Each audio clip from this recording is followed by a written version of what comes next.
Sir అది Gnaneshwar book దొరకట్లేదు sir. అవునా?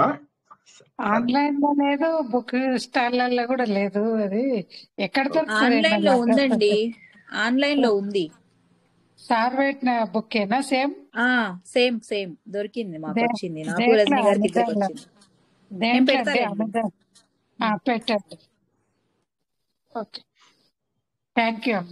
తిమిరోపశాంతయే శాంత పావనమచింత్య వైభవం తం నరం వపుషి కుంజరం ముఖే మన్మహే కిమపి తుందిలం మహః వసుదేవసుతం దేవం కంసచానూరమర్ధనం దేవకీ పరమానందం కృష్ణౌ వందే జగద్గురుం శ్రీకృష్ణౌ వందే జగద్గురుం. భగవద్బంధువులకు, ఆత్మస్వరూపులకు, సత్యాన్వేషులకు స్వాగతం, సుస్వాగతం. భగవంతుడి గురించి తెలుసుకోవాలి లేదా ఆత్మతత్వాన్ని తెలుసుకోవాలి అంటే రెండు మార్గాలు. ఒకటి ఏంటంటే బ్రహ్మ సత్యం జగత్ మిథ్య, అంటే బ్రహ్మ తప్ప కనిపించే ప్రతిదీ కూడా మిథ్య. అంటే మనకు కనిపిస్తున్న ప్రతి వస్తువు మిథ్య, ఇది నిజము కాదు. మిథ్య అంటే ఇది నిజము కాదు. ఇది నిజం కాదు అని ఎప్పుడు తెలుస్తుంది? మనకు నిజం తెలిసినప్పుడు. కానీ నిజం తెలిసే వరకు కూడా అవాస్తవమే వాస్తవంగా కనిపిస్తూ ఉంటుంది. అసత్యాన్ని మనము సత్యంగా భావిస్తూ ఉంటాము. స్వప్నంలో ఉన్నప్పుడు ఆ స్వప్నమే మనకు నిజమైతుంది. ఆ స్వప్నంలోంచి ఒకవేళ లేవలేకపోతే ఆ స్వప్నంలో ఉన్న జీవితమే శాశ్వతం. కోమాలో ఉన్న వారికి ఆ కోమాలో ఉన్న జీవితమే శాశ్వతము. బయట ఉన్నటువంటిది వారికి తెలియనే తెలియదు. అంటే కానీ మనలాంటి వాళ్ళు వాళ్ళని చూసినప్పుడు ఏమనుకుంటారు? అయ్యయ్యో, వీళ్ళు ఏదో డ్రీమ్ ల్యాండ్ లో ఉన్నారు, అసత్య జీవితాన్ని గడుపుతున్నారు అని అనుకుంటాం. అదే విధంగా ఇంకో కొద్దిగా దీనికి ఒక 2 అడుగులు ముందుకేస్తే మనమందరము కూడా ఒక అసత్య జీవితాన్ని గడుపుతున్నాం. అంటే సత్యము కాని దాన్ని సత్యము అనుకుంటున్నాము. అయితే సత్యం కాదు అనడానికి హిందూ ధర్మం ఎలా చెప్పగలదు? కంటికి ఇంత స్పష్టంగా కనిపిస్తోంది, గోడ కనిపిస్తుంది, టీవీ కనిపిస్తుంది, వెనకాల కృష్ణుడు బొమ్మ కనిపిస్తుంది, ముందు ల్యాప్టాప్ కనిపిస్తుంది. ఇవన్నీ అసత్యం అని ఎలా చెప్పాలి? కంటికి ఇంత స్పష్టంగా కనిపిస్తున్నాయి. అయితే దానికి మన హిందూ ధర్మంలో ఏమంటారంటే, ఒకటే గుర్తుంచుకో, ఏదైనా సత్యం అయితే అది ఎప్పటికీ మారకూడదు అనగానే అప్పుడు మళ్ళీ మనం మన గురించి ఆలోచించుకోవడం మొదలెట్టాం. ఆలోచించుకుని ఏంటి, మనకు రూపం లేనప్పుడు కూడా మనం ఉన్నాం, మనము గాలి పీల్చుకున్నప్పుడు కూడా మనం ఉన్నాం, మనము పేరు లేనప్పుడు ఉన్నాం, అంటే పేరు లేనప్పుడు ఉన్నాము, రూపం లేనప్పుడు ఉన్నాము, కులం లేనప్పుడు ఉన్నాము, మతం లేనప్పుడు ఉన్నాము. ఇవన్నీ మధ్యలో వచ్చి నేర్చుకున్నవే మనకు. ఇవన్నీ మొదటి నుంచి రాలేదు. అంటే ఇవన్నీ లేనప్పుడు కూడా నేనున్నాను. ఈ అన్నింటిలో కామన్ గా ఒకటే ఉంది. మనం ఏం చేస్తున్నామంటే అన్ని ఫేజెస్ లో, అన్ని దశలలో కామన్ గా ఉన్న వస్తువు ఏంటి తెలుసుకుంటున్నాం. అంటే శాశ్వతంగా ఉన్న వస్తువు ఏంటో తెలుసుకుంటున్నాం. ఉదాహరణకి నా ల్యాప్టాప్ పనిచేస్తుంది, కానీ అది ఎప్పుడో ఒకసారి ఆగిపోతుంది. అంటే దానికి కరెంట్ తీసేస్తే ఆగిపోతుంది. నా మొబైల్ పనిచేస్తుంది, కరెంట్ తీసేస్తే ఆగిపోతుంది. నా ఫ్యాను పనిచేస్తుంది, కరెంట్ తీసేస్తే ఆగిపోతుంది. నా కూలర్ పనిచేస్తుంది, కరెంట్ తీసేస్తే ఆగిపోతుంది. సో అర్థమైంది ఏంటంటే కరెంట్ అనేది మాత్రమే శాశ్వతము, ఇవన్నీ అశాశ్వతము అని చెప్పి తెలుస్తుంది. అదే విధంగా మనం కూడా ఏంటంటే నా పేరు లేనప్పుడు కూడా నేనున్నాను, నా రూపం లేనప్పుడు కూడా నేనున్నాను, నా హోదా లేనప్పుడు కూడా నేనున్నాను, నా తల్లి తండ్రి అవి లేనప్పుడు కూడా నేనున్నాను, బంధువులు ఇవన్నీ లేనప్పుడు కూడా నేనున్నాను, స్నేహితులు వీరంతా లేనప్పుడు కూడా నేనున్నాను. అయితే నేను ఉన్నాను అనేటటువంటిది మాత్రం ఇక్కడ కాన్స్టెంట్ గా ఉంది కదా. ఇక్కడ పాయింట్ అర్థమైందా? నేను ఉన్నాను అనేటటువంటిది కాన్స్టెంట్ గా ఉంది. అన్ని దశలలోనూ నేనున్నాను. బాల్య అవస్థలో నేనున్నాను, మళ్ళీ కొద్దిగా పెద్దవాడినయ్యాను, కౌమారావస్థ నేనున్నాను, ఇంకో కొద్దిగా పెద్దవాడినయ్యాను గృహస్థుడుగా, అక్కడ కూడా నేను ఉన్నాను. సో నేను ఉన్నాను అనేటటువంటిది ఏదైతే ఉందో అది కాన్స్టెంట్ గా ఉంది. ఓకే, ఇక సంతోషం గురించి వద్దాం. ఇప్పుడు సంతోషం అనేటటువంటిది ఒక వస్తువు తీసుకున్నాను, ఒక కారు కొనుక్కున్నాను, ఒక 4 రోజులు నేను సంతోషంగా ఉన్నాను. నేను ఒక 4 రోజులు సంతోషంగా ఉన్నాను. ఈ కారు అమ్మేసి నేనేం చేశానంటే ఒక పెద్ద వ్యాన్ కొనుక్కున్నాను. ఇంకొక 4 రోజులు సంతోషంగా ఉన్నాను. నేను సంతోషంగా ఉన్నాను. ఆ వ్యాన్ కూడా అమ్మేసేసి ఒక ఆటో కొనుక్కున్నాను. నేను సంతోషంగా ఉన్నాను. అది అమ్మేసి ఒక విమానం కొనుక్కున్నాను. నేను ఇంకొక 10 రోజులు సంతోషంగా ఉన్నాను. సో వస్తువులు మారిపోతున్నాయి. అవి ఇచ్చేటటువంటి విలువ మారిపోతూ ఉంది. కానీ ఇక్కడ కాన్స్టెంట్ ఏంటి అంటే నేను సంతోషంగా ఉన్నాను. అంటే ఇక్కడ మనం గుర్తించాల్సింది ఏంటంటే 2 ఉదాహరణలు చెప్పుకున్నాం. ఒకటేమో నేను సంతోషంగా ఉన్నాను అనే ఉదాహరణ, రెండవదేమో నేను ఉన్నాను అనే ఉదాహరణ. నేను ఉన్నాను అనే ఉదాహరణలో నేను సంతోషంగా ఉన్నాను అనే విషయం లోపల ఏదో ఒకటి కాన్స్టెంట్ గా ఉంది. ఆ కాన్స్టెంట్ గా ఉన్నది ఏంటి అంటే అదే మంగళకరమైనటువంటి నా ఆత్మస్వరూపం. అదొక్కటి మాత్రమే నా ఆత్మస్వరూపం. ఇలా ఆలోచించాలన్నమాట మనం. అంటే ఇలా ఆలోచిస్తూ ఉంటే ఒకటే సత్యంగా తెలుస్తుంది. ఉదాహరణకి తల్లిదండ్రులు శాశ్వతమా? లేదు. మనం గత వారం తెలుసుకున్నాం. నా మాత, నా పిత, తల్లిదండ్రులు శాశ్వతం కాదు. మరి లోకాలు శాశ్వతమా? కాదు. లోకాలన్నీ కూడా నాశనం అవుతున్నాయి. ఇక్కడి నుంచి మనం అంటే ఈ ప్రపంచం ఎంత పెద్దది. ఇక్కడి నుంచి చంద్రుడి దగ్గరికి వెళ్ళాలంటే 2-3 సెకండ్లలో, కాంతి వేగంతో వెళ్తే 2-3 సెకండ్లలో వెళ్ళిపోతాం. అదే మనం కనుక సూర్యుడి దగ్గరికి వెళ్ళాలంటే సుమారుగా ఒక 7-8 నిమిషాల్లో వెళ్ళిపోతాం. మన గెలాక్సీ మొత్తం కంప్లీట్ చేయాలి అంటే 2000 ఇయర్స్ పడుతుంది. మొత్తం మనకు కనిపించే ఎండ్ వరకు ఈ విశ్వానికి వెళ్ళాలి అంటే కొన్ని బిలియన్స్ ఆఫ్ ఇయర్స్ పడుతుంది. అన్నాళ్ళు మనం ఉండనే ఉన్నాం. అంతెందుకు మన గెలాక్సీ, మనం ఉన్నటువంటి పాలపుంత గెలాక్సీని ఏమంటారు? గెలాక్సీని బ్రహ్మాండం. ఆ బ్రహ్మాండాన్ని మనం దాటలేకపోతున్నాం. మనం ఉన్న బ్రహ్మాండాన్ని దాటలేకపోతున్నాం. ఇటువంటి అనంత కోటి బ్రహ్మాండాలు ఉన్నాయి. కాబట్టి ఈ అనంత కోటి బ్రహ్మాండాలలో శాశ్వతమైనటువంటి శక్తి ఏదో ఉండాలి. ఒకవేళ కనుక శాశ్వతమైనటువంటి శక్తి ఉండకపోతే ఇవన్నీ నడిచే అవకాశం లేదు. అటువంటి శాశ్వతమైనటువంటి శక్తి ఏదో ఒకటి ఉండాలి. కానీ ఆ శాశ్వతమైన శక్తి ఉంది అంటే నాకు ఒప్పుకోవడానికి ఇష్టం లేదు. ఎందుకంటే కంటి ముందు కనిపిస్తున్న ప్రతిదీ సత్యమే ఉంది. మా ఫ్రెండ్ చెప్తాడు, నా మీదకి దేవుడు వస్తాడు, నువ్వు నమ్మవా, నువ్వు స్నేహితుడివి కదా, నువ్వు నమ్మవా అంటాడు. ఏమనాలి? నమ్మ తీరాల్సి వస్తుంది. ఇంకోటి వస్తాడు, వచ్చేసేసి నాకు ధ్యానం లోపల రకరకాల అనుభవాలు వచ్చేసాయి, నేను ఇలా గాలిలో ఎగిరాను కొద్దిసేపు అంటాడు. ఏమని చెప్తాం? అవునవును కరెక్టే అంటాం. ఇంకోటి అంటాడు, నేను వెళ్తుంటే బయట ఒక చెట్టు, ఆ చెట్టులోంచి మహాశివుడు కనిపించాడు నాకు అంటాడు. ఏమని చెప్తాం? ఓకే అని పక్కకి వెళ్ళిపోతాం. వీళ్ళందరినీ నమ్మాలా? మరి మనం మన స్నేహితులే, మరి నమ్మకపోతే ఎలాగా? ఇంకోటి అంటాడు, నేను ఎన్ని కష్టాలు పడ్డా కూడా దేవుడు నన్ను కాపాడుకున్నాడు. దేవుడు నిన్ను కాపాడుకున్నాడు, ఎందుకంటే చాలా ఇంపార్టెంట్, దేశ సేవ చేస్తున్నావు, ధర్మానికి సేవ చేస్తున్నావు కాబట్టి దేవుడు నిన్ను కాపాడుకున్నాడు. అందుకోసం కాదు, నేను ఎప్పుడు దేశ సేవ చేయలేదు. ఓకే మరైతే దేవుడు నిన్ను ఎందుకు కాపాడుకోవాలి? ధర్మం గురించి ఏమన్నా సేవ చేస్తున్నావా? చేస్తున్నా, తిరుపతికి వెళ్తున్నాను, ముందున్న వాళ్ళని 4 దంతున్నాను, వెనక్కున్న వాళ్ళని తోసి చంపేస్తున్నాను, ముసలి వాళ్ళని తొక్కుతూ వెళ్తున్నాను, పిల్లల్ని తోసి పారేస్తున్నాను. దేవుడి దర్శనం మాత్రం అయినప్పుడు ఇలా కళ్ళ నిండుగా ఆ దర్శనాన్ని పెట్టుకుంటున్నాను. కాబట్టి దేవుడు నా మాట వింటాడు. నేను దేవుడికి భక్తి చూపిస్తున్నాను కాబట్టి దేవుడు నా మాట వింటాడు. నేను భక్తిలో ఉన్నాను, నేను భక్తుడిని. అది కాక నేను ఎప్పుడో ఒకసారి ఏకాదశి కూడా నేను ఉపవాసం ఉంటున్నాను, నేను రకరకాల పూజలు చేస్తున్నాను, నేను రకరకాల భావాలు. నేను మొన్న వైష్ణవ మతం తీసుకున్నాను. వైష్ణవ మతంలో మాకు చెప్పారు, శివుడు విష్ణుమూర్తి కంటే గొప్పవాడు కాదు, విష్ణుమూర్తి యొక్క భక్తుడు శివుడు అని చెప్పాడు. సో కాబట్టి నేను విష్ణువుని పూజిస్తాను, శివుడికి సంబంధించినవి పూజించాను. కాబట్టి నేను ఈ రోజు నుంచి వైష్ణవ మతం తీసుకున్నాను. ఇంకోటి అంటాడు, నేను బౌద్ధ మతం తీసుకున్నాను, ఆత్మ లేదు, గీత్మ లేదు, నథింగ్, అంతా కూడా శూన్యము. ఇలాగా ఒక్కొక్కళ్ళు ఒక్కొక్క రకంగా చెబుతూ ఉంటే మరి శాశ్వతమైనటువంటిది ఏది? అందుకోసం అని చెప్పేసి మనకేమైందంటే మెల్లమెల్లగా ఆలోచించేటటువంటివి రకరకాల ప్రకరణ గ్రంథాలు వచ్చాయి. ప్రకరణ గ్రంథాలు అంటే ఏంటి? ఒక అంశం గురించి మాత్రమే మాట్లాడతాయి అవి. ఇప్పుడు ఉదాహరణకి మనం తీసుకున్నటువంటి ఈ భజగోవిందం గాని, ఆత్మబోధ గాని, నిర్వాణ దశకం గాని, మనం నేర్చుకున్నటువంటి ఉద్ధవ గీత గాని, కపిల గీత గాని, ఉపదేశ సారం గాని, ఇవన్నీ ఒక కాన్సెప్ట్ తీసుకుంటే దాని గురించి మాట్లాడతాయి ప్రకరణ గ్రంథాలు. ఈ ప్రకరణ గ్రంథాల లోపల ఆత్మతత్వాన్ని బాబు ముందు నువ్వు తెలుసుకుంటే, సత్యాన్ని ఒక్కదాన్ని తెలుసుకుంటే సరిపోతుంది.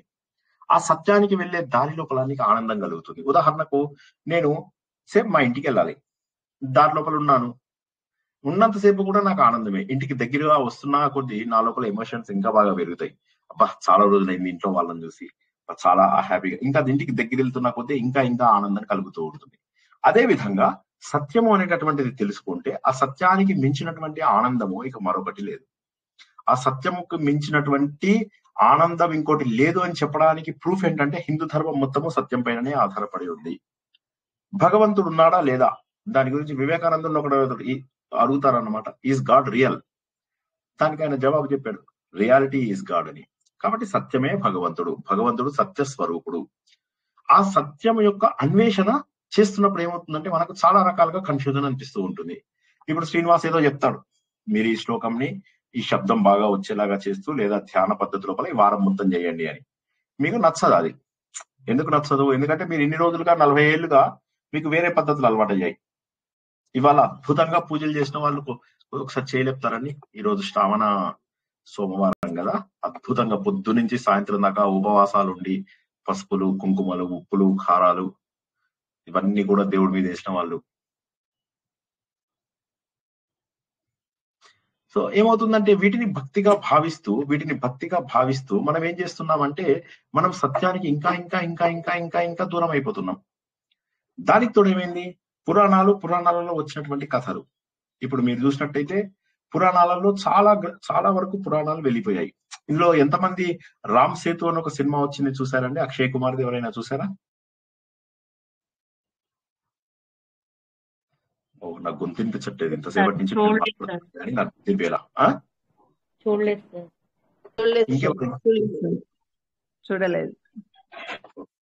ఓకే. సో అయితే సరే పోలేండి, ఇంకా అది చూడనప్పుడు ఏం చెప్పగలం. సరే అయితే అదే బేసికల్ గా ఏంటంటే ఆ సినిమా ఏది ప్రమాణం ఏది?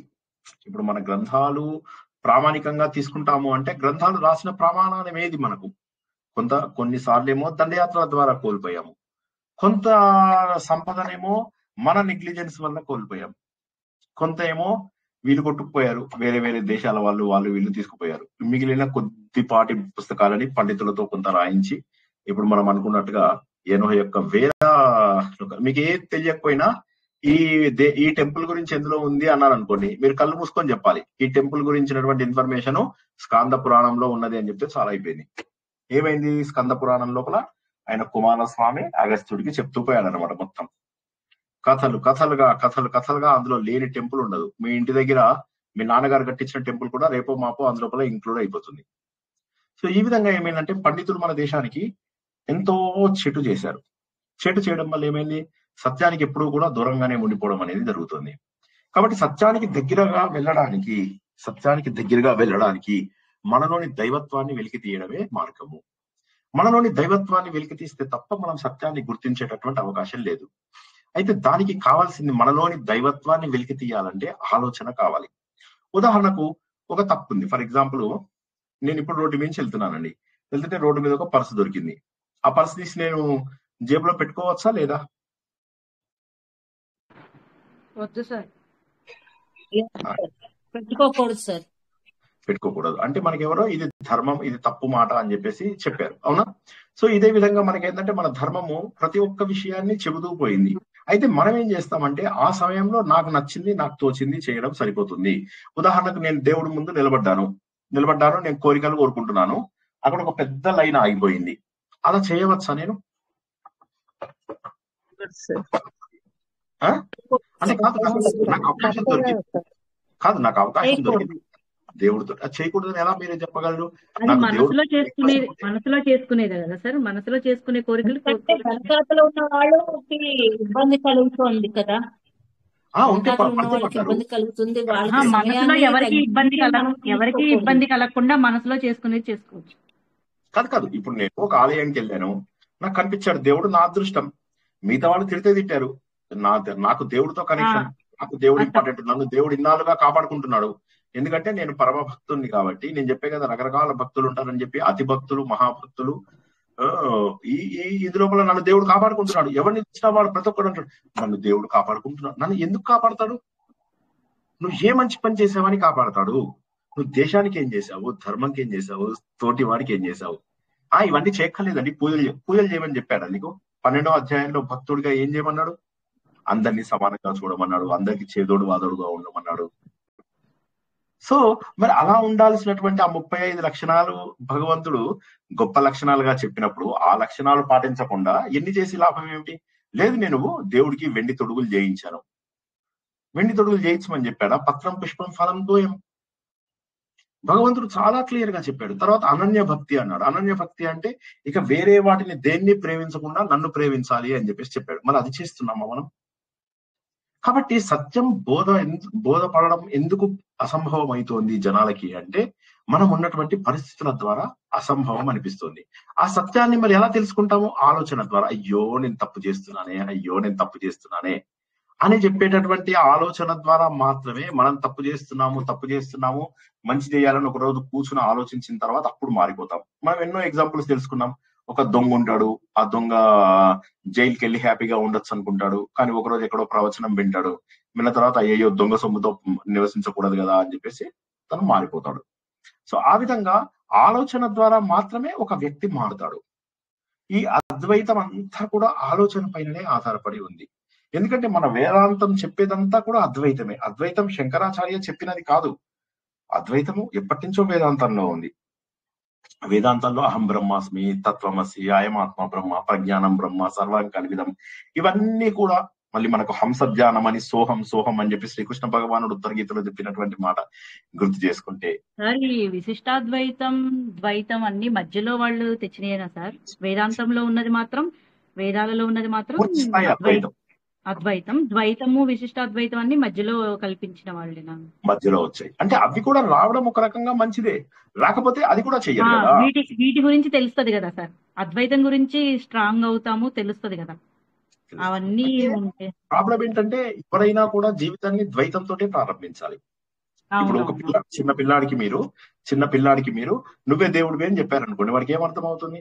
సో మెచ్యూరిటీ వచ్చే వరకు ద్వైతం చాలా గొప్పది.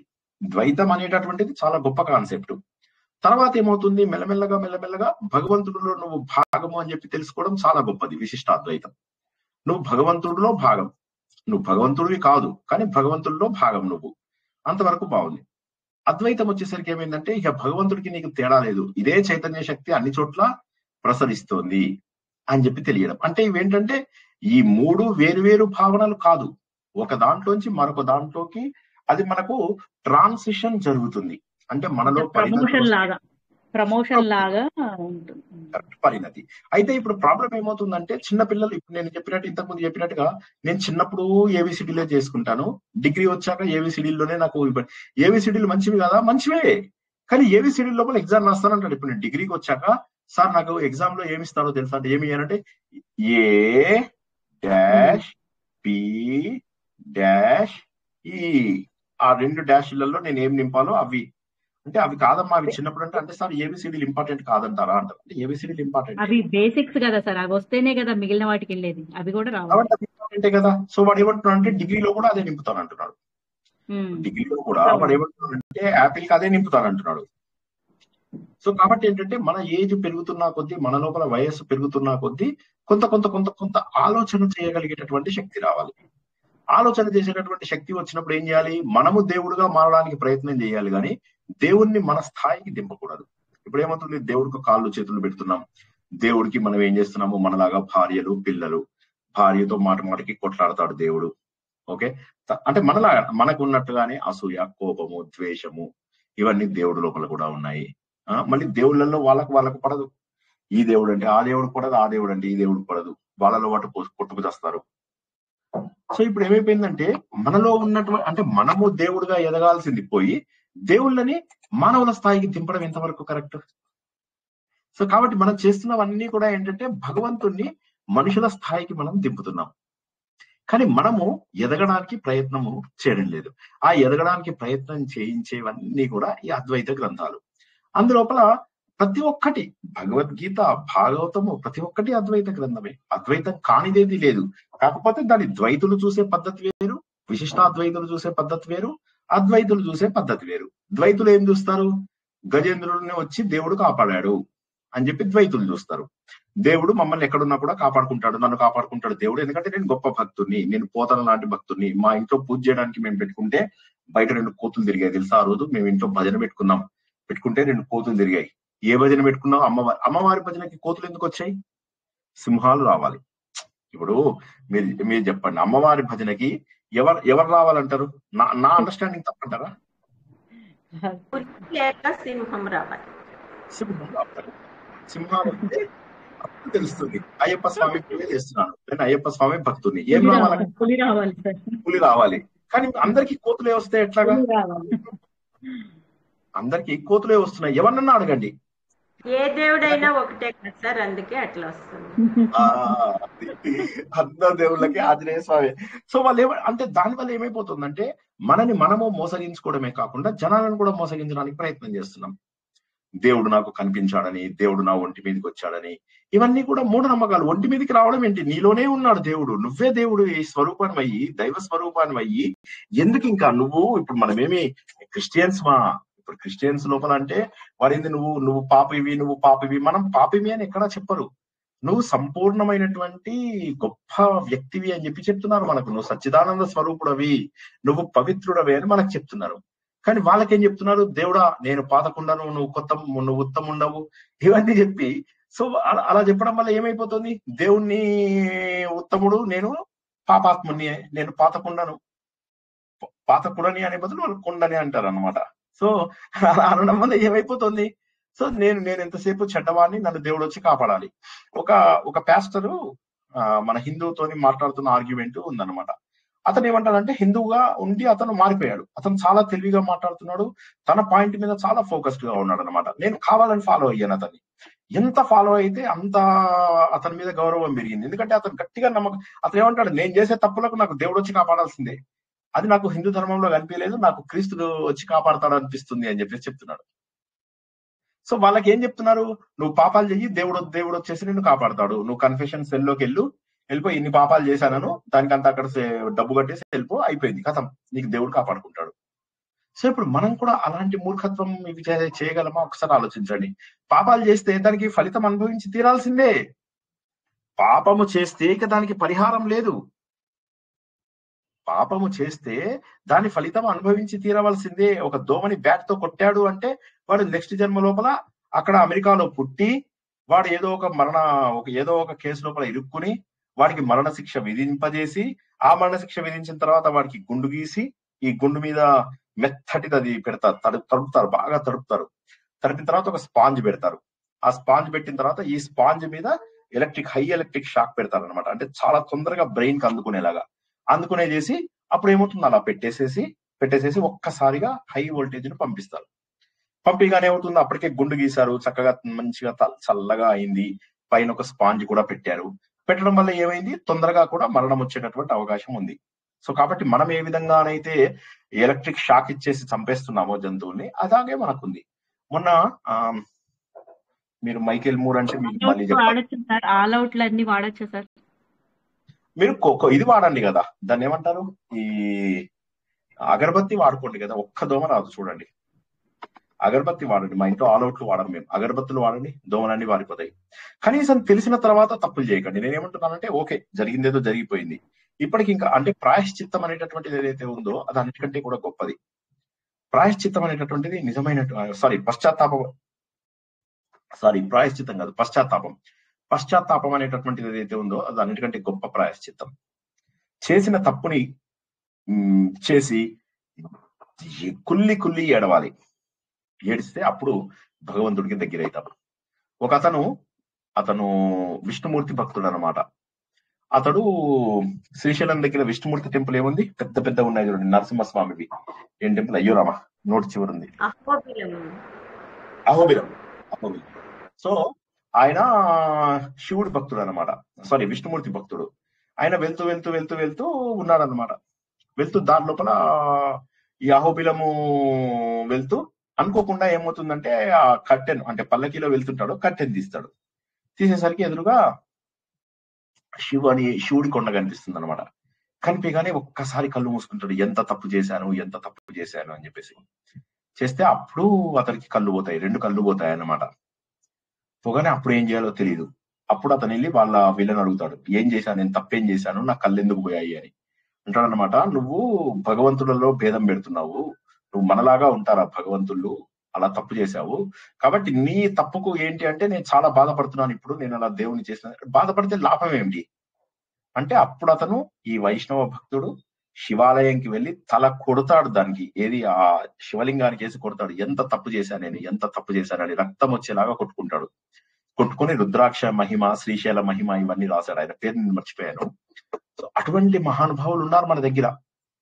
దేవుడు లోపల భేదాలు చూస్తారా? దేవుడు అనేటటువంటి మనకు విగ్రహారాధన ఎంత గొప్పదో ఎన్నిసార్లు చెప్పాను నేను. విగ్రహారాధన చేస్తూ చేస్తూ చేస్తూ చేస్తూ మన లోపల మనం లీనమైపోవాలి ఆలోచన ద్వారా. ఆలోచన ద్వారా ఏంటి, విగ్రహంలో ఉన్న దేవుడు ప్రపంచంలో అన్ని చోట్ల కూడా వ్యాపించి ఉన్నాడు అనేటటువంటి ఒక ఉన్నతమైనటువంటి ఆలోచనకు ఎదగాలి. ఎదిగి ఈ దేవుడు తప్పు, ఆ దేవుడు, జస్ట్ ఇమాజిన్ చేసుకోండి, ఈయన భార్యకు కోపం వచ్చింది, ఆయన భార్య కోపం వచ్చింది, ఈయన భార్య కాఫీ పెట్టేయమంది, ఆయన భార్య, శివుడు భార్య పార్వతిని కాఫీ పెట్టియాలా ఇప్పుడు మీకు?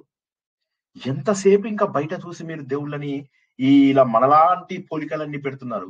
బాబు మీరు దేవుళ్ళలాగా మారండి అంటే మనం ఏం చేస్తున్నాం, దేవుళ్ళని మనుషుల్లాగా మారి, ఓ ప్రవచనకర్త చెప్తాడు, ఆయన శ్రీశైలం వెళ్ళి కొడుకుకి కోపం వచ్చింది, మరి ఎలాగ మరి కోపం వస్తే, కోపం వచ్చిందని చెప్పేసి అప్పుడు పార్వతీదేవి ఏం చేసిందో తెలుసా, చీరని ఇలా పైకి లాగి పైకి బిగించి కట్టింది, గట్టిగా కట్టి శివుడెళ్ళి అన్ని ఒడవడం మొదలెట్టాడు. ఇలా చెప్తుంటే ఏమైపోతుంది, మన స్థాయికి దింపేస్తున్నాం మనం దేవుళ్ళని. ఆ స్థాయి ఆ దేవుళ్ళది మనలో భక్తి కలిగించడానికి సరే, కానీ అక్కడ ఏమవుతుంది, మూఢనమ్మకాలు ఎక్కువ పెరిగిపోతాయి జనాల లోపల. సో దానివల్ల ఏమవుతుందంటే మనం పర్మనెంట్ గా భగవంతుడికి దూరం అయిపోతాం. దూరం అయిపోవడం కాక ఇప్పుడు జనాలు ఏంటంటే నన్ను దేవుడు కాపాడుతున్నాడు, నేను మంచివాడిని, నేను గొప్ప, ప్రతి ఒక్కడు నేను మంచివాడిని అనుకోవడం అనేటటువంటిది సహజం అది. కానీ దేవుడు పేరు మీద మనం అవతల వాళ్ళని కూడా మోసం చేస్తున్నాం అన్నటువంటిది గుర్తుంచుకోవాలి. ఇక్కడ దేవుడు అనేటటువంటిది ఏదైతే ఉందో ఆ భావనకు మనం ఎదగాలి. అంటే మనలో ఉన్న మంచితనమే దేవుడు. మనము ఏదన్నా ఒక మంచి పని చేసినప్పుడు మనకు ఎంత ఆనందం అనిపిస్తుంది తెలుసా?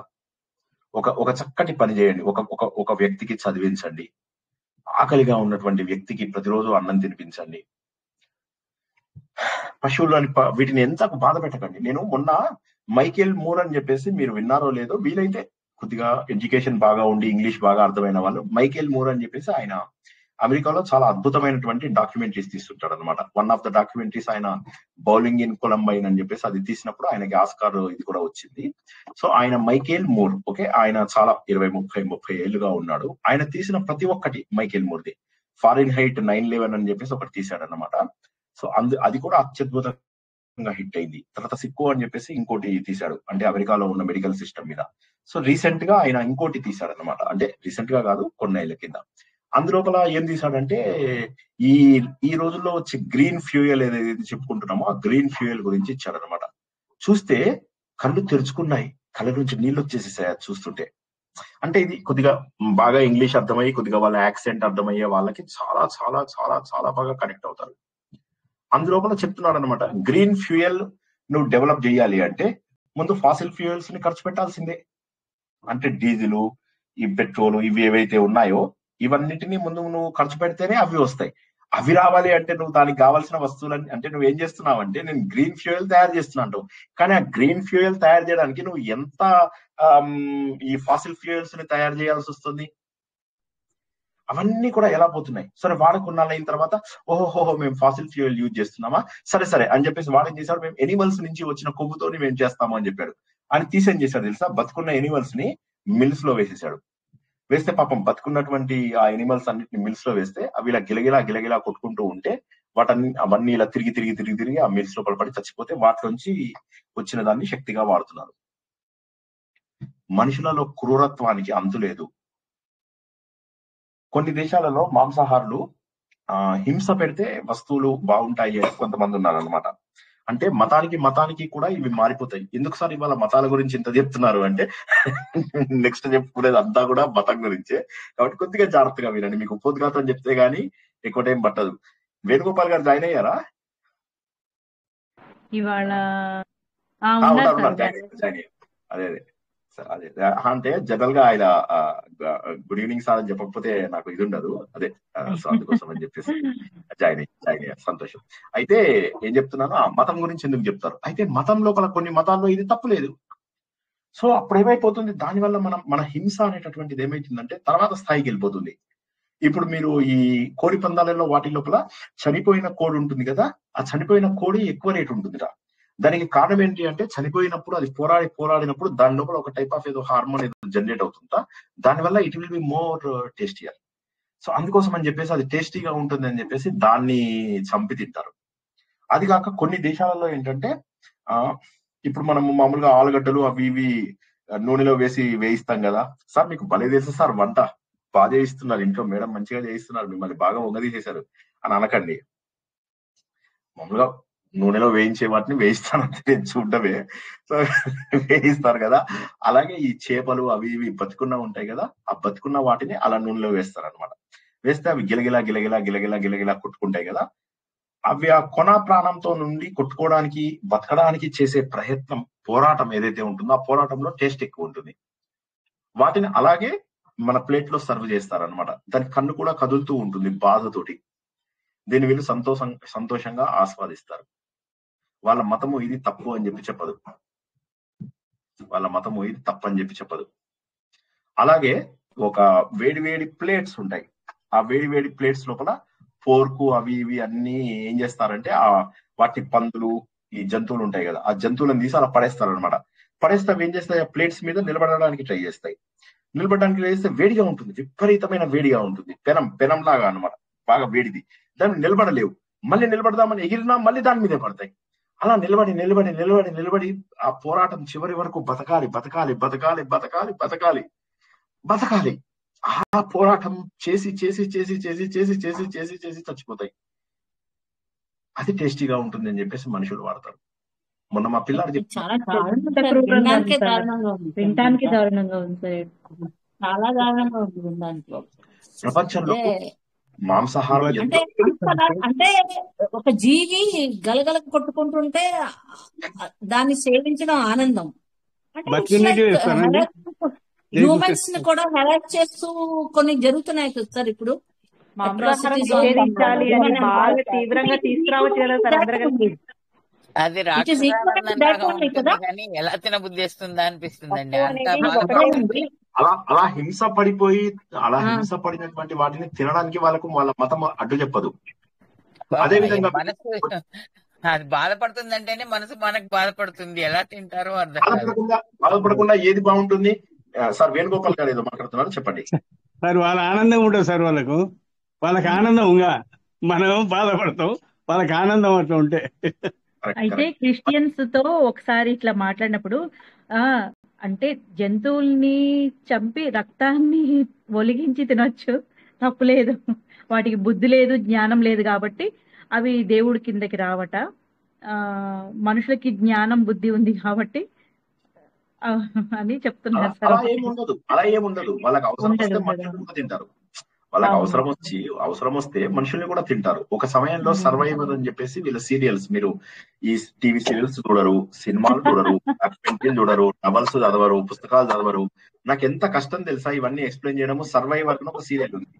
ఆ సీరియల్ లోపల వీళ్ళు కొంతమంది అందరూ ఏం చేస్తారంటే, వాళ్ళు అడవి లోపల మిస్ అయిపోతారు అనమాట. మిస్ అయిపోయిన తర్వాత వాళ్ళకి ఏమవుతుంది, కొంత వెళ్ళిన తర్వాత వాళ్ళకి ఆహారం సరిపోకపోతే వాళ్ళు ఏం చేస్తారంటే వాళ్ళలో వాళ్ళే ఒకరినొకరు చంపుకొని తినేస్తారు. లేకపోతే మరి వాళ్ళు బతకలేరు కదా. సో అట్లాగా బాగా ఇది చేసేసి మనకు అది పడమటి సంధ్యారాగంలో ఒక జోక్ కూడా ఉంది కదా. వాడు తండ్రి అంటాడు, వాడు కొడుకు బాగా తినేస్తూ ఉంటే తండ్రికి కోపం వచ్చి అంటాడు అనమాట, రే నువ్వు ఇక పని చేయరా, సో నువ్వు నాకు లాభం లేదు, నన్ను కూడా పడుకోబెట్టేసేయి, ఇక్కడ ఇది ఉంది కదా ఈ గ్యాస్ స్టవ్ మీద పడుకోబెట్టేసి బాగా కాగిన తర్వాత కాస్త ఉప్పు కారం వేసేసి నన్ను తినేసేయి అంటాడు. అంటే వాడు కొడుకులా చూస్తూ ఉంటాడు. ఏంట్రా ఏం మాట్లాడవేంటి అంటే, నాన్న ఉప్పు కారం డబ్బా ఎక్కడున్నాయి అని అడుగుతాడు వాడు. అలాగా. సో అలాగేమవుతుందంటే, అంటే మనుషులలో అది జోక్ అయినప్పటికీ కూడా అలా తినేవాళ్ళు ఉన్నారు. ఇప్పుడు మీరు ఈ పోర్క్ ని, ఈ పందులని ఇలా వేలాడదీస్తారట సార్. ఏకాదశి పూట భలే చెప్తున్నారు సార్ మీరు. అదే సార్, ఏకాదశి పూట అలా బాగా చెప్పడం చెప్తున్నారు వల్ల సార్, అలా చెప్పడం వల్ల తినే వాళ్ళకి కూడాను ఇదైపోతుంది. అంటే సార్ ఇది ఖచ్చితంగా తీసుకురావచ్చు కదా సార్, అంతా బాగా వెజిటేరియన్ చేయాలి, నాన్ వెజిటేరియన్ ఎంకరేజ్ చేయకుండా. అందరూ ఒక యుద్ధం లాగా చేయొచ్చు కదా సార్. మొన్న మా అబ్బాయి చెప్తుంటే ఒక మాట నాకు అసలు ఏడుపు వచ్చేసింది. ఈ చేపలు ఉంటాయి కదా, చేపలు 200 సంవత్సరాల కింద 50 ఏళ్ల కింద ఎన్నున్నాయో సముద్రంలో, ఇవాళ అందులో 2% ఉన్నాయట. అయ్యో, చంపేశారు. నేను కూడా ఎక్కడో చదివాను సార్, ఏదో పేపర్ లోనే ఎక్కడో చదివాను. ఇట్ వాస్ అది వెరీ ట్రాజిక్. Very tragic.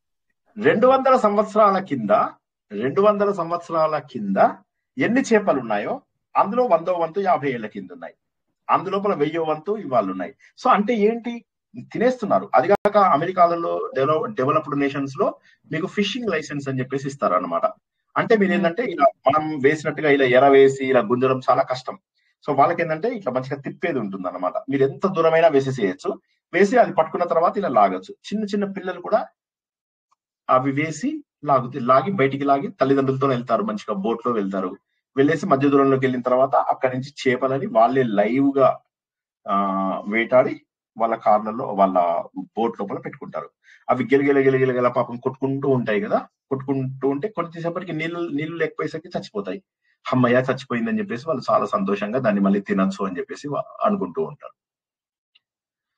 ఇలాగా ఎన్ని చెప్పమంటారు. మీరు జల్లికట్టు అని ఒక సినిమా వచ్చింది చూసారా? జల్లికట్టు అని మన ఇండియా నుంచి ఆస్కార్కి వెళ్ళాం. మీరు సినిమాలు చూడాలండి.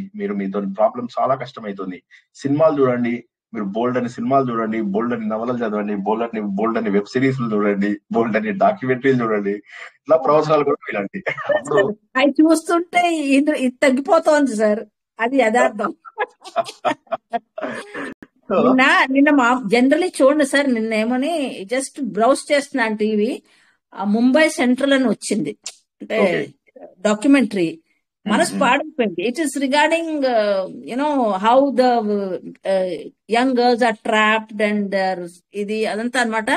చూడకూడదు అనుకుంటూనే ఇన్వాల్వ్ అయిపోయాను. అంటే తీయడం చాలా బాగా తీసాడు, కానీ థీమ్ వాజ్ సో టచింగ్, చాలా దారుణంగా ఉంది. ఈ బాబు నేను అనవసరంగా చూసాను, మైండ్ పాడైపోయింది అనిపించింది సార్. అంటే జస్ట్ చెప్తున్నాను. షార్ట్ ఉన్నాయి, చాలా మంచి మంచి సిరీస్ ఉంటాయి, వెబ్ సిరీస్ చాలా మంచి థీమ్ తో ఉన్నవి తీస్తున్నారు సార్. అది అస్సీ ఘాట్ అని కాశీ గురించి, I saw that, it was very nice, చాలా బాగుంది. అది కూడా మంచి మెసేజ్. ఈశ్వరుడిని వెళ్ళి నాకు కల్లో కనపడ్డాడని ఒక్కొక్కరు చెప్పి అది ఇష్టానుసారంగా శివలింగాలు తీసి పడేయడం అవన్నీ చేస్తారు.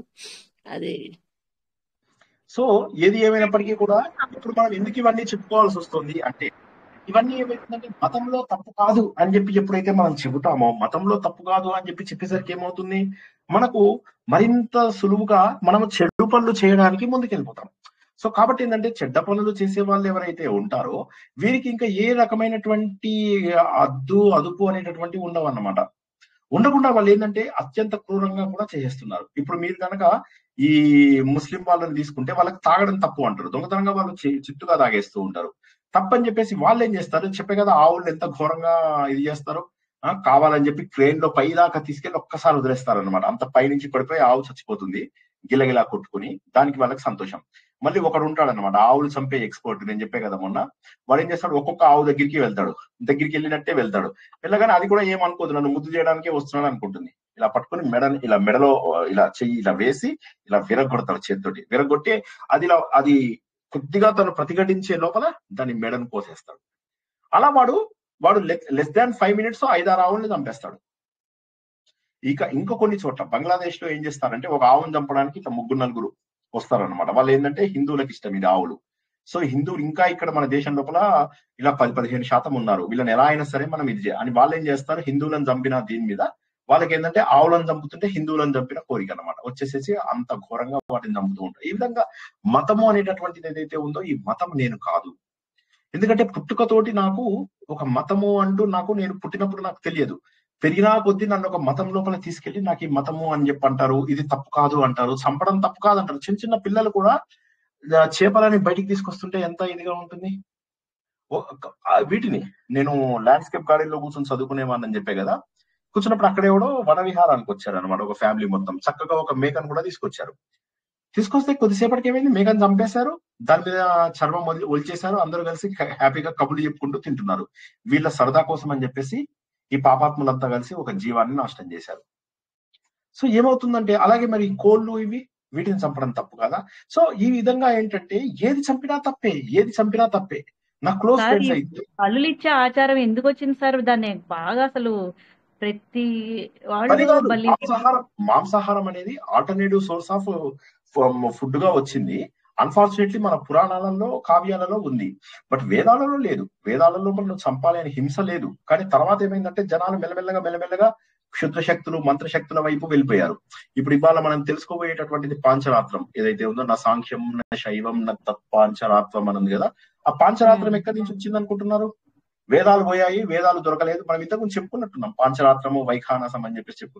ఆ పాంచరాత్రం అనేటటువంటిది వేదాలు లేవు, వేదాలు దొరకలేదు కాబట్టి 5 రోజుల పాటు మనం కష్టపడి కొత్త మంత్రాలు పుట్టిద్దామని చెప్పి పుట్టించేసేసారు. పుట్టించేసి ఇలా నువ్వు విష్ణుమూర్తిని పూజించాలి అని చెప్పి చెప్పుకుంటూ వచ్చేసారు. ఇవన్నీ మధ్యలో ఉండి మన లోపల మానవత్వాన్ని పూర్తిగా నాశనం చేస్తున్నాయి. ఈ రోజుకు కూడా ఇంకా మేకలను బలి ఇచ్చేటటువంటి యజ్ఞాలు చేసే బ్రాహ్మిన్స్ ఉన్నారు, తెలుసా మీకు? వీళ్ళందరినీ ఏం చేయాలంటే వరుసగా కూర్చోబెట్టి గోడ కుర్చీ వేయించాలి. తత్వ విధానంద గారి లాంగ్వేజ్ లో చెప్పాలంటే, నా లాంగ్వేజ్ లో చెప్పాలంటే ఈత పరికెలు తీసుకొచ్చి అందరినీ వరుసగా కొడుతూ పోవాలి ఈత పరికెలతో. బ్రాహ్మణులు కూడా ఇవ్వడం ఏంటి సార్ మరి దారుణంగా? దారుణం, అది చాలా దారుణం. ఎందుకంటే పూర్వకాలంలో యజ్ఞంలో ఇచ్చాక ఎవడో చెప్తాడు. ఇప్పుడు నేను అదే చెప్తున్నా కదా, పండితులకి మామూలుగా సారం తెలుసుకున్న వాడికి డిఫరెన్స్ ఏంటంటే, ఈ పండితులు ఏం చేస్తారంటే వాళ్ళ పాండిత్యాన్ని ఇలా అందరిలో గొప్పగా చూపిస్తారు. మేము చాలా శాస్త్రోక్తంగా చేశాము, బలితో సహా. మీకు చెప్పకూడదు కానీ బలితో సహా ఏది వదలకుండా అన్ని చేశాం. భగవంతుడు నువ్వు ఒక జీవాన్ని తీసుకోమని చెప్పి అన్నాడా? అన్నిట్లలో ఉన్నటువంటి ఇంకొక విషయం తెలుసా? ఉపవాసం ఉంటే అది ఘోరాతి ఘోరమైనటువంటి పాపం. భగవంతుడే కొంతమంది జైన మతం లోపల చనిపోవడం కూడా వాళ్ళు ఉపవాసం ఉండి చనిపోతారు అన్నమాట. హిందూ ధర్మం ప్రకారం ఉపవాసం ఉండి అలా మనల్ని మనం కృషింపజేసుకోకూడదు. దేవుడు ఏమంటాడు 16వ అధ్యాయంలో 17వ అధ్యాయంలో, నాలో అందరిలో ఉన్న నేనున్నానని తెలిసి కూడా కృషింపజేయడానికి ప్రయత్నం చేస్తారు అని చెప్పేసి అంటాడు. అంటే ఆ రోజు సాత్విక ఆహారం తీసుకుంటూ మనసు నిలబెట్టుకోవడానికి చేయమంటే పూర్తిగా ఉండి నీరస పడిపోయి గ్యాస్ ప్రాబ్లం తెచ్చుకుంటూ. ఉపవాసము అంటే ఏంటి? దగ్గరగా అంటే సమీపము, వాసము అంటే నివసించడము, ఉపవాసం అంటే భగవంతుడి దగ్గరగా నివసించడము. ఏకాదశి అంటే ఏంటి? 10 ఇంద్రియాలు 1 మనస్సు, వీటిని నిగ్రహించి భగవంతుడి దగ్గరగా కూర్చోండి. అలాగా పొద్దున 2:00కో 3:00కో 4:00కో 5:00కో ఎప్పుడు మెలకు వస్తే అప్పుడు కొద్దిగా ఫ్రెష్ అయ్యి చిన్న దర్భాసనం వేసి కూర్చోండి. అలా భగవంతుడిని తలుచుకుంటూ కూర్చోండి. స్నానం చేసే వాళ్ళు స్నానం చేసి వచ్చి కూర్చోండి. ఆఫీస్లోకి వెళ్ళాల్సిన వాళ్ళు టైం లేదు మళ్ళీ ఇంకో గంట పడుకుందామంటే అలా భగవంతుడితో కనెక్ట్ అవ్వండి, ప్రకృతి శక్తితో కనెక్ట్ అవ్వండి, నిశ్శబ్దంతో కనెక్ట్ అవ్వండి. అలా కనెక్ట్ అవుతూ అలా దేవుడికి కనెక్ట్ అవుతామా మనము? లేకపోతే ఇలా అంటే ప్రపంచమంతా వ్యాపించి ఉన్నటువంటి ఒక భగవంతుడిని ఒక రూపంలో ఒక దీంట్లో అక్కడ ఇక్కడ పెట్టేసేసి శైవులు వైష్ణవులు ఎలా కొట్టుకునే వాళ్ళు? వైష్ణవుడు చేశాడని ఇప్పుడు వైష్ణవ ఆగమ, ఇప్పుడు పాంచరాత్రం అనేది వైష్ణవ ఆగమం అన్నమాట. ఆగమం అంటే ఏంటి? వచ్చింది అని మీనింగ్. ఆగమనం అంటారు కదా, వచ్చినట్టు అన్నమాట, కమింగ్, ఫేమ్. దానికి శైవులు ఏం చేశారు? అదే వాళ్ళు తెచ్చారని చెప్పి మేము ఎక్కడ మిస్ అయిపోతామని వీళ్ళు కొన్ని ఆగమాలు తీసుకొచ్చేసారు.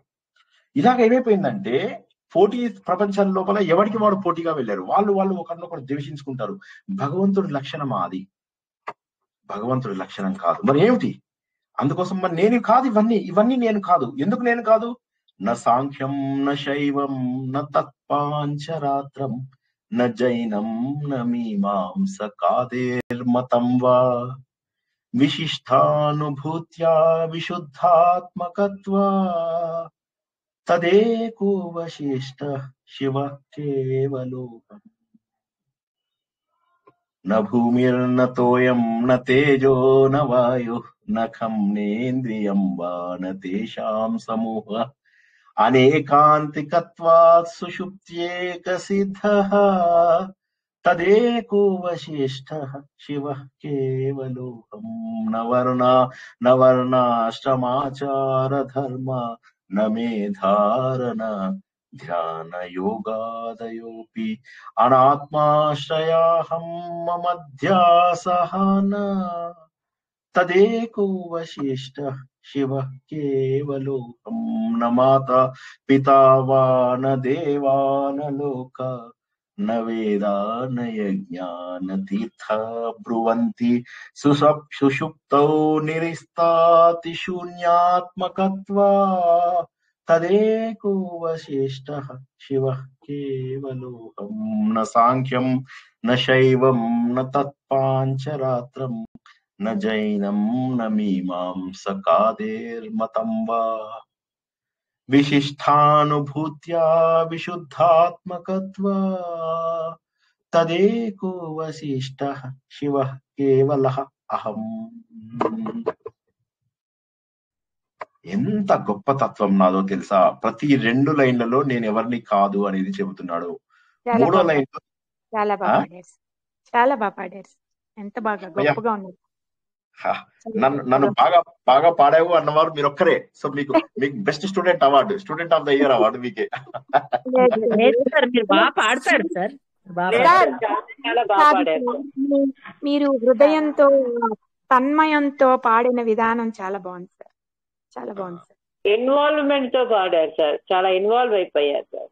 నేను మీకు ఇప్పుడు రోజు పాడుతున్నాను కాబట్టి, వారానికి ఒకసారి పాడుతున్నాను కాబట్టి ఇది, కానీ ఇంతకు ముందు ఇది పాడుతుంటే పాడలేకపోయేవాడిని, మధ్యలో ఏడుపు వచ్చేసి ఆపేసేవాడిని.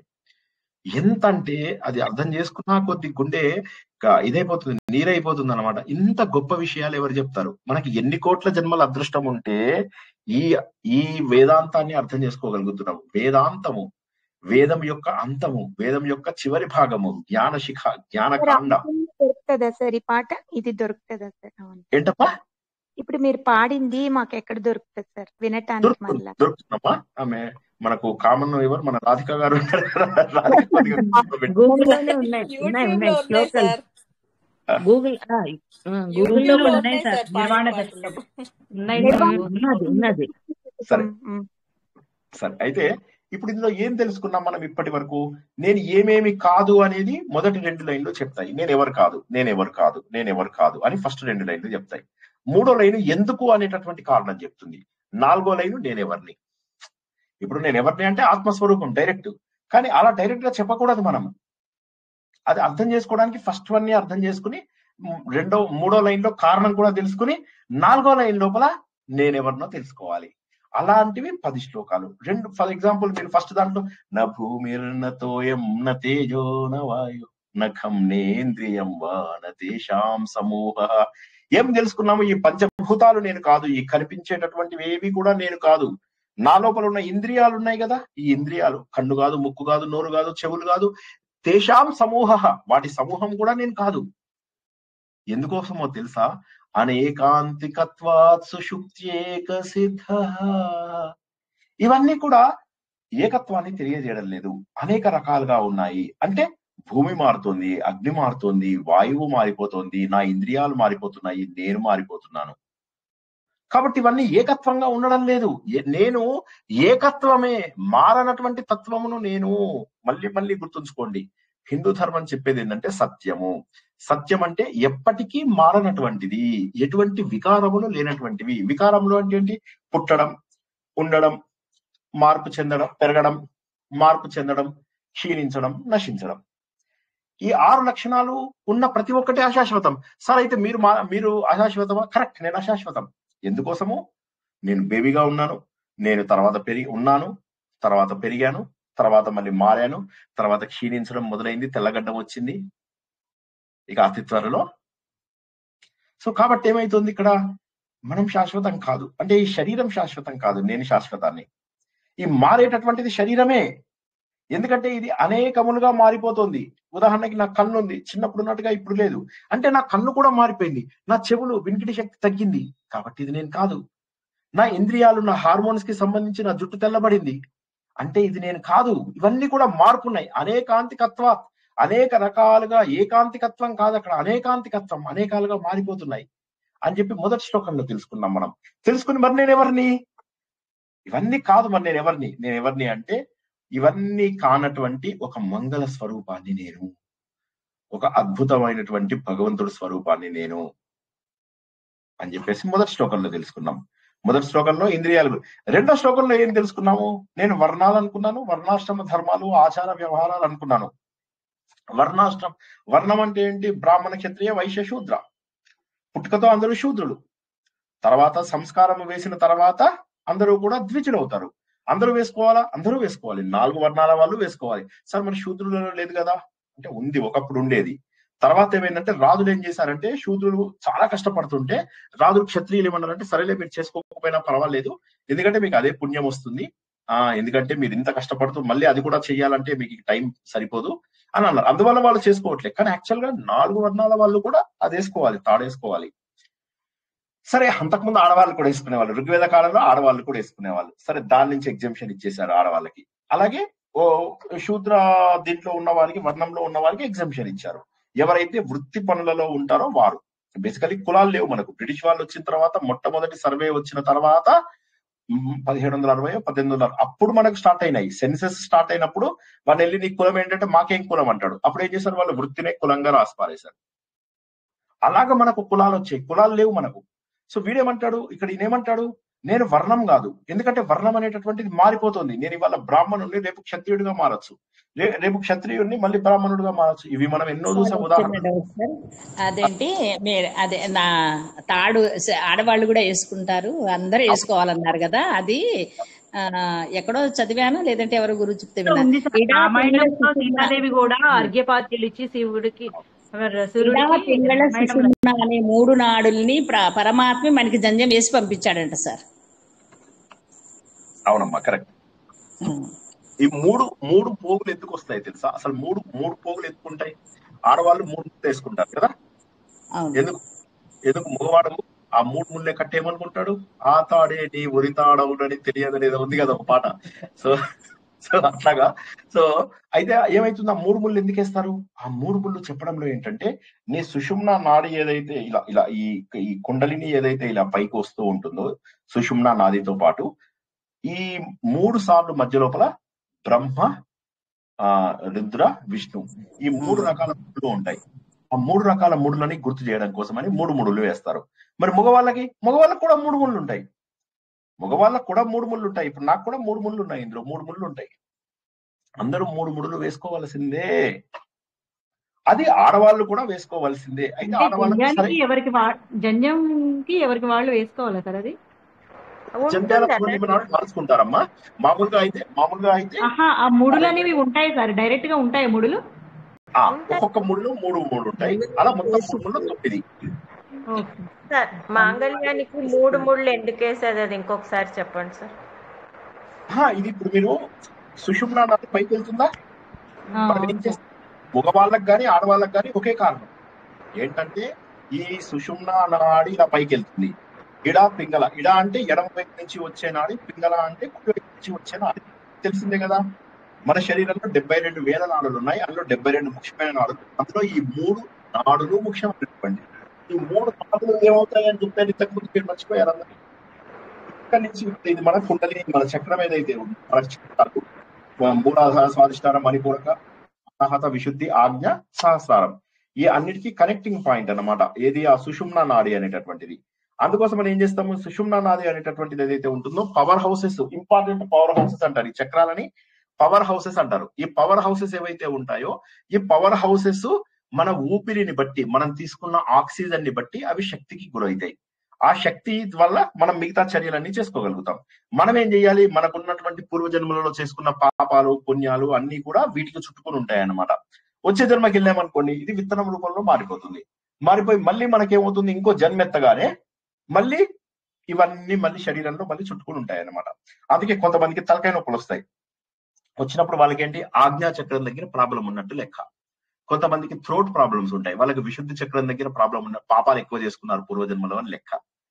కొంతమందికి చిన్నప్పుడే హార్ట్ లో ప్రాబ్లమ్స్ వస్తాయి, వాళ్ళు ఏంటంటే అనాహత చక్రంలో.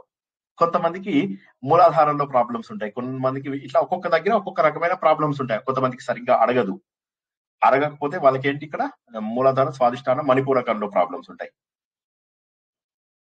కొంతమందికి విసర్జన క్రియలలో వాటిలలో ప్రాబ్లమ్స్ ఉంటాయి, రెగ్యులర్ గా ప్రాబ్లమ్స్ వస్తూ ఉంటాయి, వారికి మూలాధార చక్రం ప్రాబ్లం ఉంటుంది. కొంతమందికి లైంగిక విషయాలలో ప్రాబ్లం వస్తుంది, వారికి స్వాధిష్టాన చక్రంలో ప్రాబ్లమ్స్ ఉంటాయి. ఈ కింద ఉన్న చక్రాలలో ఉన్న పాపాలు ఏవైతే చుట్టుకుంటాయో చిన్న చిన్న పాపాలు, కానీ అనాహతం నుంచి పెరిగినటువంటివి పెద్ద పెద్ద పాపాలు. పెద్ద పెద్ద పాపాలు అంటే ఏంటి, ఎగ్జాంపుల్ చెప్పండి, పెద్ద పాపానికి ఉదాహరణ చెప్పండి ఎవరైనా. తలకాయ పోటు. మాటలతో హింసించడం, ఆ? ఎట్టి వాళ్ళ మాటలతో హింసించడం సార్, మాటలతో లేదు నేను హింసించట్లేదు మనందరినీ, అదేం లేదు, అది పాపం కిందికి రాదు. సో అది పాపం కిందికి రాదు. పాపం ఏంటంటే ఆ బ్యాట్ తోటి కొడతాను చూడండి దోమల్ని, అదన్నమాట. అది కొట్టే వాళ్ళందరికీ ఇక్కడ వస్తాయి, విశుద్ధి చక్రం దగ్గర ప్రాబ్లమ్స్ వస్తాయి. సో సార్ చంపకండి, నేను చాలా సార్లు అంతకు ముందు దోమలు విపరీతంగా ఉన్నప్పుడు చేశాను సార్. అవన్నీ ఎలా పోగొట్టుకోవాలో కానీ. ఏమక్కర్లే, మీరు పశ్చాత్తాపడండి. పశ్చాత్తాపమే చాలా నిజమైనటువంటి ఇవాళ ప్రాయశ్చిత్తం. అసలు బాగా ఏడవాలి, దానికి బాగా ఆ కన్నీటితోటి పాపాలన్నీ కరిగిపోతాయి. నిజమైనటువంటి భగవంతుడు ఏం చేస్తాడంటే, ఇప్పుడు మనము జైళ్లలో మనుషుల్ని పెడతాము. ఎందుకు పెడతాము? ఎందుకంటే జైల్లో ఉన్నప్పుడు వాడి లోపల మార్పు వస్తుంది, పరివర్తన రావాలని. కానీ వాడికి పరివర్తన రాకపోతే లాభం ఏమిటి? అదే విధంగా మనం ఎన్ని పరిహారాలు చేసుకున్నా, నేను వెళ్ళి కాళహస్తిలో కట్టాను, తిరుపతి వెంకటేశ్వర స్వామి, ఏమవ్వదు. నువ్వు మనస్ఫూర్తిగా అయ్యో ఇది తప్పు అని చెప్పేసి గుండెల నిండుగా ఏడ్చావనుకో, అది పాపం పోతుంది. నువ్వేడవాలి. అయ్యో ఎంత తప్పు చేశాను, భగవంతుడా ఈ తప్పు ఇంకొకసారి చెయ్యరు, మళ్ళీ ఇంకొకసారి చెయ్యని తప్పు. మృదుల చిన్న డౌట్. ఒకసారి మృదుల గారు అడిగాక సుధామోహన్ గారు, ఒకరి తర్వాత ఒకరు అడగండి అమ్మా. చెప్పండి మృదుల గారు. సార్ అంటే ఇప్పుడు దోమల్ని ఒకసారి చంపుతాం సార్, అయ్యో అనేసి ఊరుకుంటుకోవాలి. మరలా చంపాల్సిన ఆవశ్యకత వస్తుంది కదా సార్, అప్పుడు అదే కదా నేను చెప్పింది. ఇప్పుడు మళ్ళీ తప్పు చేయొద్దని చెప్తున్నాను కదా నేను. ఒకసారి అది మీకు అది బాధ చేయాలి. ఇప్పుడు ఒక్క నిమిషం, నేను పాపం వస్తుందన్నానని పాపం కాదు అది, మీకు బాధ వేయాలి. అది వాడు ఆ సినిమాలో చెప్తారు కదా, మీలో కావాలి. ఇప్పుడు వాళ్ళలో దోమల వల్ల డెంగ్యూ ఫీవర్లు ఇలాంటివన్నీ కూడా వస్తున్నాయి కదా సార్. అదే ప్రశ్న వస్తుంది సార్. దోమలు పట్టకుండా కుట్టించుకున్నాం అనుకో, డెంగ్యూ తోటి మలేరియా తోటి చచ్చిపోతాం, ఇవన్నీ వస్తాయి కదా సార్. ఏం చేయమంటారు సార్? మరి బ్యాట్ పట్టుకోగానే అదే గుర్తొస్తుంది. చెప్తున్నారు సార్, ఏం చేయాలి? అదే దానికి అడుగుదామని. బ్యాట్ పట్టుకోగానే అయిపోయాక తెలుసుకుందాం, అవి మన పాఠం అయిపోయాక తెలుసుకుందాం, సరేనా? ఓకే,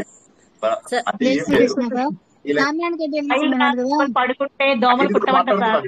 5 మాట్లాడుతున్నారు. కాళ్ళకి చేతులకి ఆయిల్ రాసుకొని పడుకుంటే దోమలు కుట్టమంటారు సార్. సుధారాణి గారు అవకాశం రాలేదు కదా, చెప్పండి. సాంబ్రాన్ పెట్టి వెలిగించుకున్నారు కదండి, ఇప్పుడు అందరికి పొగనే పడదు కదండి, ఎలర్జీ కదా.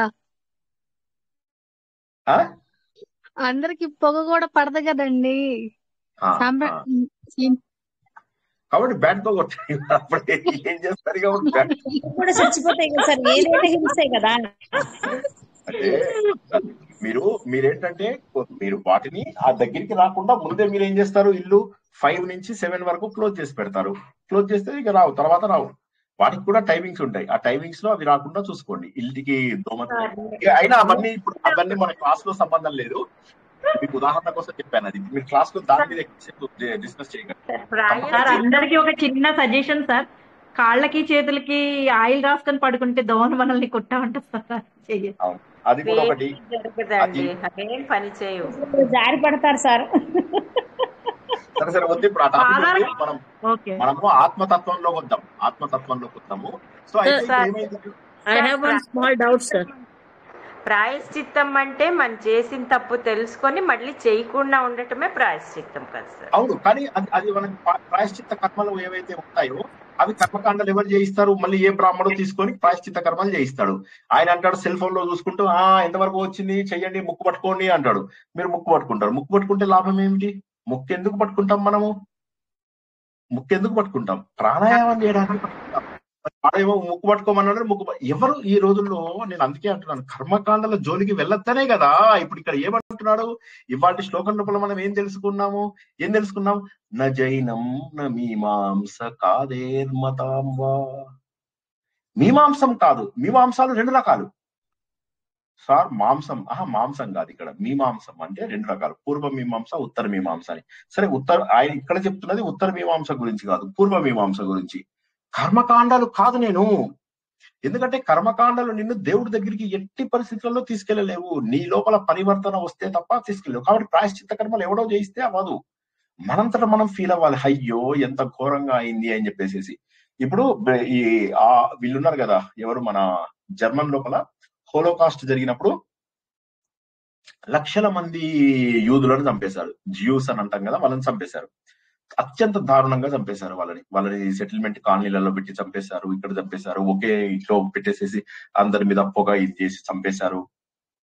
అత్యంత చిన్న చిన్న పిల్లల్ని, బేబీస్ అందరినీ తీసుకెళ్లి చంపేశారు. భార్యల్ని వేరే, భర్తల్ని వేరే చంపేశారు. అలా కోట్లాది మందిని చంపేశారు యూదులని. చంపేసినప్పుడు వాళ్ళు ఎట్టి పరిస్థితులలో వల్ల కూడా ఇది తప్పు అని చెప్పేసి వాళ్ళు అనుకోలేదు. మంచిదైంది, మంచిగా ఈ మతాన్ని మనం పోగొట్టేసుకున్నాం అన్నట్టుగా అన్నారు. సో కాబట్టి ఇక్కడ ఏమవుతుందంటే మనము వాళ్ళకి వాళ్ళు మరి ఇప్పుడు దానికి తర్వాత ఇప్పుడు యుద్ధం అయిపోయింది, రెండవ ప్రపంచ యుద్ధం అయిపోయింది. అయిపోయిన తర్వాత అది తప్పు జర్మన్ వాళ్ళు చేశారు, హిట్లర్ చేశాడు. చేసిన తర్వాత ఏమైంది, వాళ్ళ దాంట్లోనే అది పాఠ్యాంశంగా పెట్టారు. మనం ఇలా చంపాము అని చెప్పేసి పెట్టారు అని అందరూ బాధపడతారు. అయ్యయ్యో ఇంత ఘోరం చేశామా అని చెప్పి. దాని మీద ఎవ్రీ 3 ఏళ్లకో 4 ఏళ్లకో ఒకసారి అమెరికా వాడు, హాలీవుడ్ వాడు ఒక మూవీ తీస్తాడు. ఏంటి వాడు యూదులను ఎలా చంపాడు, ఏంటి సెటిల్మెంట్ కాలనీలోకి ఎలా తోశాడు ఏంటి, దానికి మళ్ళీ ఆస్కార్ అవార్డు వస్తుంది. తప్పుని మాటికి మనం అయ్యో ఇది తప్పు చేశాం కదా అనే భావన వచ్చినప్పుడు, ఇంత క్రూరంగా మనం చేశామా అని చెప్పేసి తలుచుకున్నప్పుడు అప్పుడు మనకి ఏమవుతుందంటే పశ్చాత్తాపమే నిజమైనటువంటి ప్రాయశ్చిత్తము. వాళ్ళ క్లాస్ సబ్జెక్ట్స్ లో ఉంది. మనకి ఇవాళ మొఘల్ లోపల అక్బర్ మంచాడు, వీడు మంచాడు, ఎన్ని వేల మందిని చంపారు. అజ్మీర్ లోపల దర్గాలు ఉన్నాయి. ఆ దర్గాలలో మీరు హజ్రత్ అని ఒకటి ఉంటుంది అనమాట. హజ్రత్ అంటే ఇంతమంది హిందూస్ ని చంపితే ఇంత, దానికి హజ్రత్ అని ఇస్తారు. అక్కడికి వెళ్ళి మనం అందరము చాదర్లు కప్పుతాం. అమితాబ్ బచ్చన్, ఈ చిల్లర విధవాళ్ళందరూ వెళ్ళి అక్కడ చాదర్లు కప్పుతుంటారు అజ్మీర్కి వెళ్ళి. మీరు ఎక్కడైనా చూడండి సమాధుల మీద హజ్రత్ అని ఉంటే, హజ్రత్ నిజాముద్దీన్ అంటారు ఢిల్లీ లోపల ఒక స్టేషన్ ని. హజ్రత్ అంటే ఏంటంటే ఇంతమంది హిందువులను చంపితే, హిందువులు అంటే కాఫీర్స్ అంటారు వాళ్ళు, ఇన్ఫిడిల్స్, కాఫీర్స్ అంటే దేవుళ్ళని నమ్మని వాళ్ళు అని. వాడు ఏం చేస్తాడు, వాళ్ళందరినీ చంపేస్తే వాడికి హజ్రత్. అక్కడికి వెళ్ళి మనం ఏం చేస్తున్నాం, వాళ్ళకి మనం వెళ్ళి చాదర్లు కప్పుతున్నాం, వాడిని ఆశీర్వదించుంటున్నాం. ఎందుకు, చచ్చిపోతున్నాం కదా కోరికలతోటి. ఎవడు కోరికలు తీర్చారు అర్థం చేసుకోండి. కోరికలు లేని స్థితికి ఎదగాలి, కోరికలు లేనటువంటి స్థితికి ఎదగాలి. కాబట్టి నేను మతాన్ని కాదు. సో మనం ఆయన రెండో శ్లోకంలో ఏం చెప్పాడు, ఆయన రెండో శ్లోకం లోపల నేను వర్ణము కాదు, బ్రాహ్మణ క్షత్రియ వైశ్య శూద్రులను కాదు నేను, ఎందుకంటే అవి మారిపోతున్నాయి. బ్రాహ్మణుడు క్షత్రియుడు కావచ్చు, క్షత్రియుడు వైశ్య ఏదైనా అవచ్చు. సరే పోనీ వర్ణాశ్రమం అవ్వచ్చా? లేదు. ఇవాళ నేను బాల్యావస్థ, రేపు గృహస్థావస్థ, తర్వాత వానప్రస్థంలోకి వెళ్తాను, తర్వాత సన్యాసిగా మారుతాను. సో వర్ణాశ్రమం కూడా మారిపోతుంది. కాబట్టి నేను అది కాదు. సరే ఆచారాలు, ధర్మాలు ఇవి కూడా మారిపోతున్నాయి. కాలాన్ని బట్టి, దేశాన్ని బట్టి మారిపోతున్నాయి. దేశకాల పరిస్థితులకు అనుగుణంగా సో మారుతున్నది ఏది నేను కాదు. మరి ఎవరిని నేను? ధారణ, ధ్యానం మనసుతో చేసేవి. మరి మనసుతో చేసే వాటిని నేను అనుకుంటే, మరి ధారణ, ధ్యానము, సమాధి ఇవన్నీ కూడా మనస్సు యొక్క మార్పులు. మళ్ళీ మార్పు అనేసరికి అది శాశ్వతం కాదు. కాబట్టి అది కూడా నేను కాదు. ఎందుకోసం అంటే నేను ఎవరినో తెలుసా? నేను భ్రాంతిని తొలగించుకుని ఆత్మ కానటువంటి విషయాలన్నింటినీ నాశనం చేసుకున్న వాణ్ణి నేను ఈ మారే వాటిని ఎలా అవుతాను అని చెప్పేసి రెండో శ్లోకంలో చెప్పి, అందువల్ల నేను ఎవరిని? తదేకో వశిష్ఠ శివ కేవల అహం, నేను అటువంటి మంగళ స్వరూపుడని. మూడో దగ్గరికి వచ్చేసరికి ఏంటంటే తండ్రివి కాదు, తల్లివి కాదు. తల్లి, తండ్రి ఎవరు? నీకు పుట్టిన తర్వాత కొన్నాళ్ళకి తెలుస్తుంది వీడు తల్లి, తండ్రి. నీ పేరేంటి? శ్రీ వాసు. ఎవరు వాసు? నేను అని చెప్పి చూపిస్తాం. పుట్టినప్పుడు తెలుస్తుంది, ఆ పిల్లాడికి తెలియదు. సో తల్లి కాదు, తండ్రి కాదు. మరెవడివి నువ్వు? దేవుడువా? దేవుళ్ళు రకరకాలుగా ఉన్నారు, దేవుళ్ళలో మార్పులు వస్తున్నాయి. ఒక్కొక్కడు ఒక్కొక్క దేవుణ్ణి పూజిస్తున్నాడు. మన లోకాలన్నీ మారిపోతున్నాయి. లోకస్తులు, లోకేశులు తెగినెత్తుంది నలోకంబకు పెంచి ఇక్కడికి అవ్వాలని ఎప్పుడు ఏకను అతని నేను సేవిస్తున్నాను, లోకాలన్నీ నాశనం అయిపోతున్నాయని నువ్వే చెప్తున్నావు. ఇవాళ చూసినటువంటి నక్షత్రం రేపు ఉండదు. కొన్ని వేల కోట్లాది నక్షత్రాలు ఇవాళ మాయమైపోతున్నాయి. కాబట్టి లోకాలు కూడా లేవు. మరి ఎవరివి నువ్వు? వేదాలు నీలో పరివర్తన తీసుకొస్తాయి, కానీ నువ్వు వేదం కాదు. యజ్ఞాలు అనేవి కర్మకాండల కిందకి వస్తాయి, అది నువ్వు కాదు, ఆత్మస్వరూపానివి. వాటికి ఒక స్టార్ట్ పాయింట్, ఎండ్ పాయింట్ అని ఉంటుంది. నువ్వు తీర్థయాత్రలకు వెళ్తావు, అవి నువ్వు కాదు. మరి ఎవరివి నువ్వు? ఎవరినంటే నేను అత్యంత సూక్ష్మ, అత్యంత శూన్య స్థితిని ఖండించే నేను. వీటన్నిటిలో నాకేమీ రాదు, వీటన్నిటిలో వచ్చేది శూన్యమే. ఆ శూన్య స్థితిని కాదు, ఆ ఖండించేటటువంటి శూన్య స్థితిని ఖండించేటటువంటి నేను. ఆ పై ఉన్నవన్నీ తీసేయగా మిగిలినటువంటి ఒక చైతన్య స్వరూపాన్ని, ఒక మంగళ స్వరూపాన్ని అని 3 శ్లోకాల వరకు తెలుసుకున్నాం. 4వ శ్లోకంలో ఏం తెలుసుకుంటున్నాం? నేను సాంఖ్య మతాన్ని కాదు, కపిలుడు ఇచ్చినటువంటి సాంఖ్యం. మనకు 6 దర్శనాలు ఉన్నాయన్నమాట. కపిలుడి సాంఖ్యము, పనాదుడి వైశేషికము, జైమిని పూర్వ మీమాంస, బాదరాయణుడు ఉత్తర మీమాంస, తర్వాత పతంజలి యోగము, ఇంకేం మిస్ అయ్యారండి? గౌతముడి న్యాయం. ఈ 6 షడ్దర్శనాలు అంటారు. ఈ షడ్దర్శనాలలో సాంఖ్యము కొద్దిగా పాపులర్. ఈ సాంఖ్యంలోంచి పతంజలి యోగం కూడా వచ్చింది. సాంఖ్యం ఏంటంటే నాస్తిక, అంటే వేదాలలోంచి వచ్చినప్పటికీ కూడా ఈశ్వరుడిని గుర్తుపట్టదు. నాస్తిక కాదు, వేదాలలోంచే వచ్చింది, కానీ ఈశ్వరుడిని గుర్తుపట్టనటువంటి తత్వం. అందులోపల ప్రకృతి, పురుషుడు అనేటటువంటి 2 కాన్సెప్ట్లు చెప్తారు, కానీ ఆ పురుషుడిని దేవుడు అని చెప్పి చెప్పరు. అది సాంఖ్యం. అది మనం డీటెయిల్ గా వచ్చే వారం తెలుసుకుంటాం. అది నేను కాదు. నా శైవం, నేను శివునిగా, నేను శివ మతానికి చెందినటువంటి వాడిని కాదు. శివుడు అనేది మధ్యలో వచ్చినటువంటి మతం. పాంచరాత్రం ఎక్కడి నుంచి వచ్చింది? వేదాలు లేవు అని చెప్పేసి ఒక కథ తీసుకొచ్చేసి ఆ వేదాలు లేని 5 రాత్రులలో వేదాలకు సమానమైనటువంటి తంత్రాలు ఒకటి తీసుకొచ్చారని పాంచరాత్ర ఆగమాలని చెప్పి, ఆ రకంగా నువ్వు టెంపుల్ లోపల పూజలు చేయాలి, ఆ విధంగా విష్ణుమూర్తిని ఆరాధించాలి, ఆ విధంగా కార్యాలు చేయాలి అని చెప్పేసి చెప్తున్నారు పాంచరాత్రం. నేను అది కాదు, అవన్నీ మారిపోయినా, నేను అవన్నీ కాదు. నా జైనం, నేను జైన మతాన్ని కాదు. నా మీమాంస, కర్మకాండలు నేను కాదు. ఇక ఆది అంటే మిగతావన్నీ అంటే ఇందులో బౌద్ధంది 3వ శ్లోకంలోనే కొంత అతిశూన్య తత్వాన్ని కాదు నేను. అతిశూన్యము అంటే ఏంటి? చైతన్యము లేనటువంటి తత్వం కాదు నేను నిద్రపోయినప్పుడు నన్ను ఒకరు సాక్షిభూతంగా చూస్తున్నారు, నాలో ఒక చైతన్యం ఉంది, ఆ చైతన్యం ఉంది. నేను శరీరాన్ని వదిలేసిన తర్వాత కూడా ఆ చైతన్యం అనేటటువంటిది ఒకటి ఉంది, ఆ చైతన్యాన్ని నేను అని చెప్పి మనం తెలుసుకున్నా. ఇక్కడ బౌద్ధ మతం చెప్పలేదు, కానీ ఇంకా మిగతావన్నీ అని చెప్పి చెప్పాడు. అందులోపల మీరు క్రిస్టియానిటీ, ఇస్లాము, ఇంకా మీకు తోచిన మతాలన్నీ తీసుకోండి.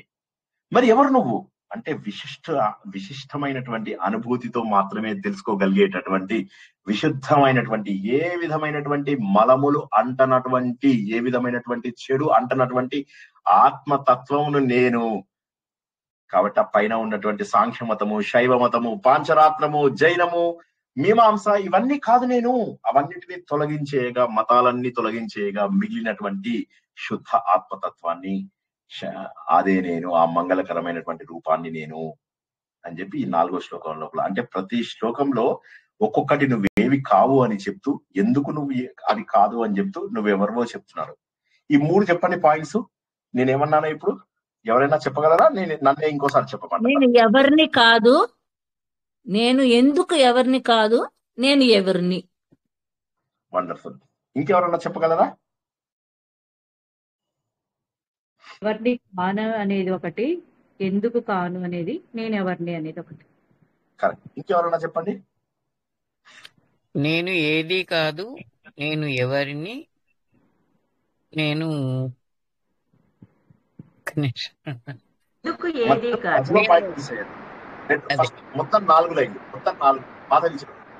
నేను ఎవరిని కాదు, నేను ఏది కాదు, నేను ఎవరిని, మిగిలినది నేను బ్రహ్మ. ఇంకొకటి మర్చిపోయాను. ఎవరిని కాను, ఎందుకు ఎవరిని కాను, ఎందుకు ఎవరిని కాదు, ఎందుకు అనేది మరి మాధవి చెప్పండి. నేను ఎవరిని కాను, నేను ఎందుకు ఎవరిని కాను, నేనెవరిని. సో అది ప్రతి దాంట్లో మొదటి 2 నేను ఏమేమి కాదు అని చెప్పి చెప్తున్నాడు. నేను ఏమేమి కాదు అని చెప్తూ, ఎందుకు నేను ఏమేమి కాదు అనే దానికి 3వ పాదంలో జవాబు చెప్తూ, 4వ పాదం మాత్రం కాన్స్టెంట్ గా ఉంది. నేను ఎవరిని? తదేకో వశిష్ఠ శివ కేవల అహం. అటువంటి అన్ని పోగా ఆ మిగిలిపోయినటువంటి శుద్ధ ఆనంద తత్వాన్ని నేను. మనమంతా కూడా ఆనంద స్వరూపులము. నేను ఎన్నోసార్లు చెప్పాను, ఏడ్చే వాళ్లకు దేవుడు దూరం అవుతాడు. ఎట్టి పరిస్థితులలో కూడా నా స్టూడెంట్స్ ఎవ్వరూ ఏడవద్దు. నేను మళ్ళీ చెప్తున్నా, మీరు ఏడ్చారు అంటే మీరు దేవుడికి దూరం అవుతారు, నాకు దూరం అవుతారు. గుర్తుంచుకోండి. ఎట్టి పరిస్థితులలో ఎంత కష్టం వచ్చినా ధైర్యంగా ఎదుర్కోండి.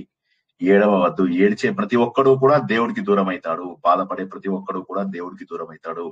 ఎప్పుడు కూడా ఏడవకుండా ఆ శుద్ధ ఆత్మతత్వానికి దగ్గర అయ్యేటటువంటి బుద్ధిని మన లోపల నిరంతరము పెంచుకోవాలి. ఆత్మ సుఖము వీడి నీ ఆట కొరకు పాత్ర పోషణ చేసేది సూత్రధారి, విశ్రమించదని పాదం ఆశ్రయించి పరమ కరుణాంతరంగా శ్రీ పాండురంగ. జై శ్రీకృష్ణ. సార్ జై శ్రీకృష్ణ సార్, నా డౌట్ ఉండిపోయింది, ఇందాక అడుగుదాం అనుకున్నాను. ఇందాక చెప్పారు కదా సార్, ఇప్పుడు కొన్ని పాపాలు చేస్తాం, దానివల్ల కొన్ని చక్రాలకి ప్రాబ్లమ్స్ వస్తాయని. అనాహత అయితే చక్రంకి అంటే హార్ట్ ప్రాబ్లం వస్తుంది దాంట్లో ఏమైనా ఇదైతే. ఒక డౌట్, ఇప్పుడు ఈ ప్రాబ్లమ్స్ కి ఇవి ఉన్నాయని తెలుసుకున్నప్పుడు మనం ఆ చక్రాలని యాక్టివేట్ చేస్తే ఈ పాపాలు పోతాయా? Correct correct. చేయిస్తా ఒకసారి మొత్తం ఇదంతా అయిపోయాక ఒక రోజు చేద్దాం. అయితే అది మీరు చెయ్యాలి అంటే ముందు యమ నియమాలు పాటించాలి కదా. ఇప్పుడు ప్రాబ్లం ఏంటంటే అది డైరెక్ట్ గా చేస్తే దానికి ఫలితం ఉండదు. అందుకే ఎన్నిసార్లు అడిగినా కూడా చేయించండి ఏంటంటే ప్రతిదానికి ఒక ముద్ర, ఒక బీజాక్షరము, ఒక సాధన ఉంటుంది. అవి పెట్టి చేయాలి. ఒక్కొక్కది దాని కుండలిని యాక్టివేట్ చేసుకున్న తర్వాత ఇలా పైకి వెళ్తుంటుంది. అది పైకి వెళ్తూ ఏమవుతుంది, ఇలా పాపాలన్నింటినీ తొలగించుకుంటూ పైకి వెళ్తుంది. ఇలా తొలగించుకుంటూ పైకి వెళ్తుంది. ప్రతి ఒక్కరికి కూడా అన్ని పాపాలు ఉంటాయి. మరి పాపాలను ఎలా గుర్తిస్తారు? కిర్లియన్ కెమెరాస్ మీరు కాస్త గూగుల్లో కొట్టుకోండి. కిర్లియన్ చెప్పినారు సార్ ఇంతకు ముందు మీరు క్లిరియన్ కెమెరా అని.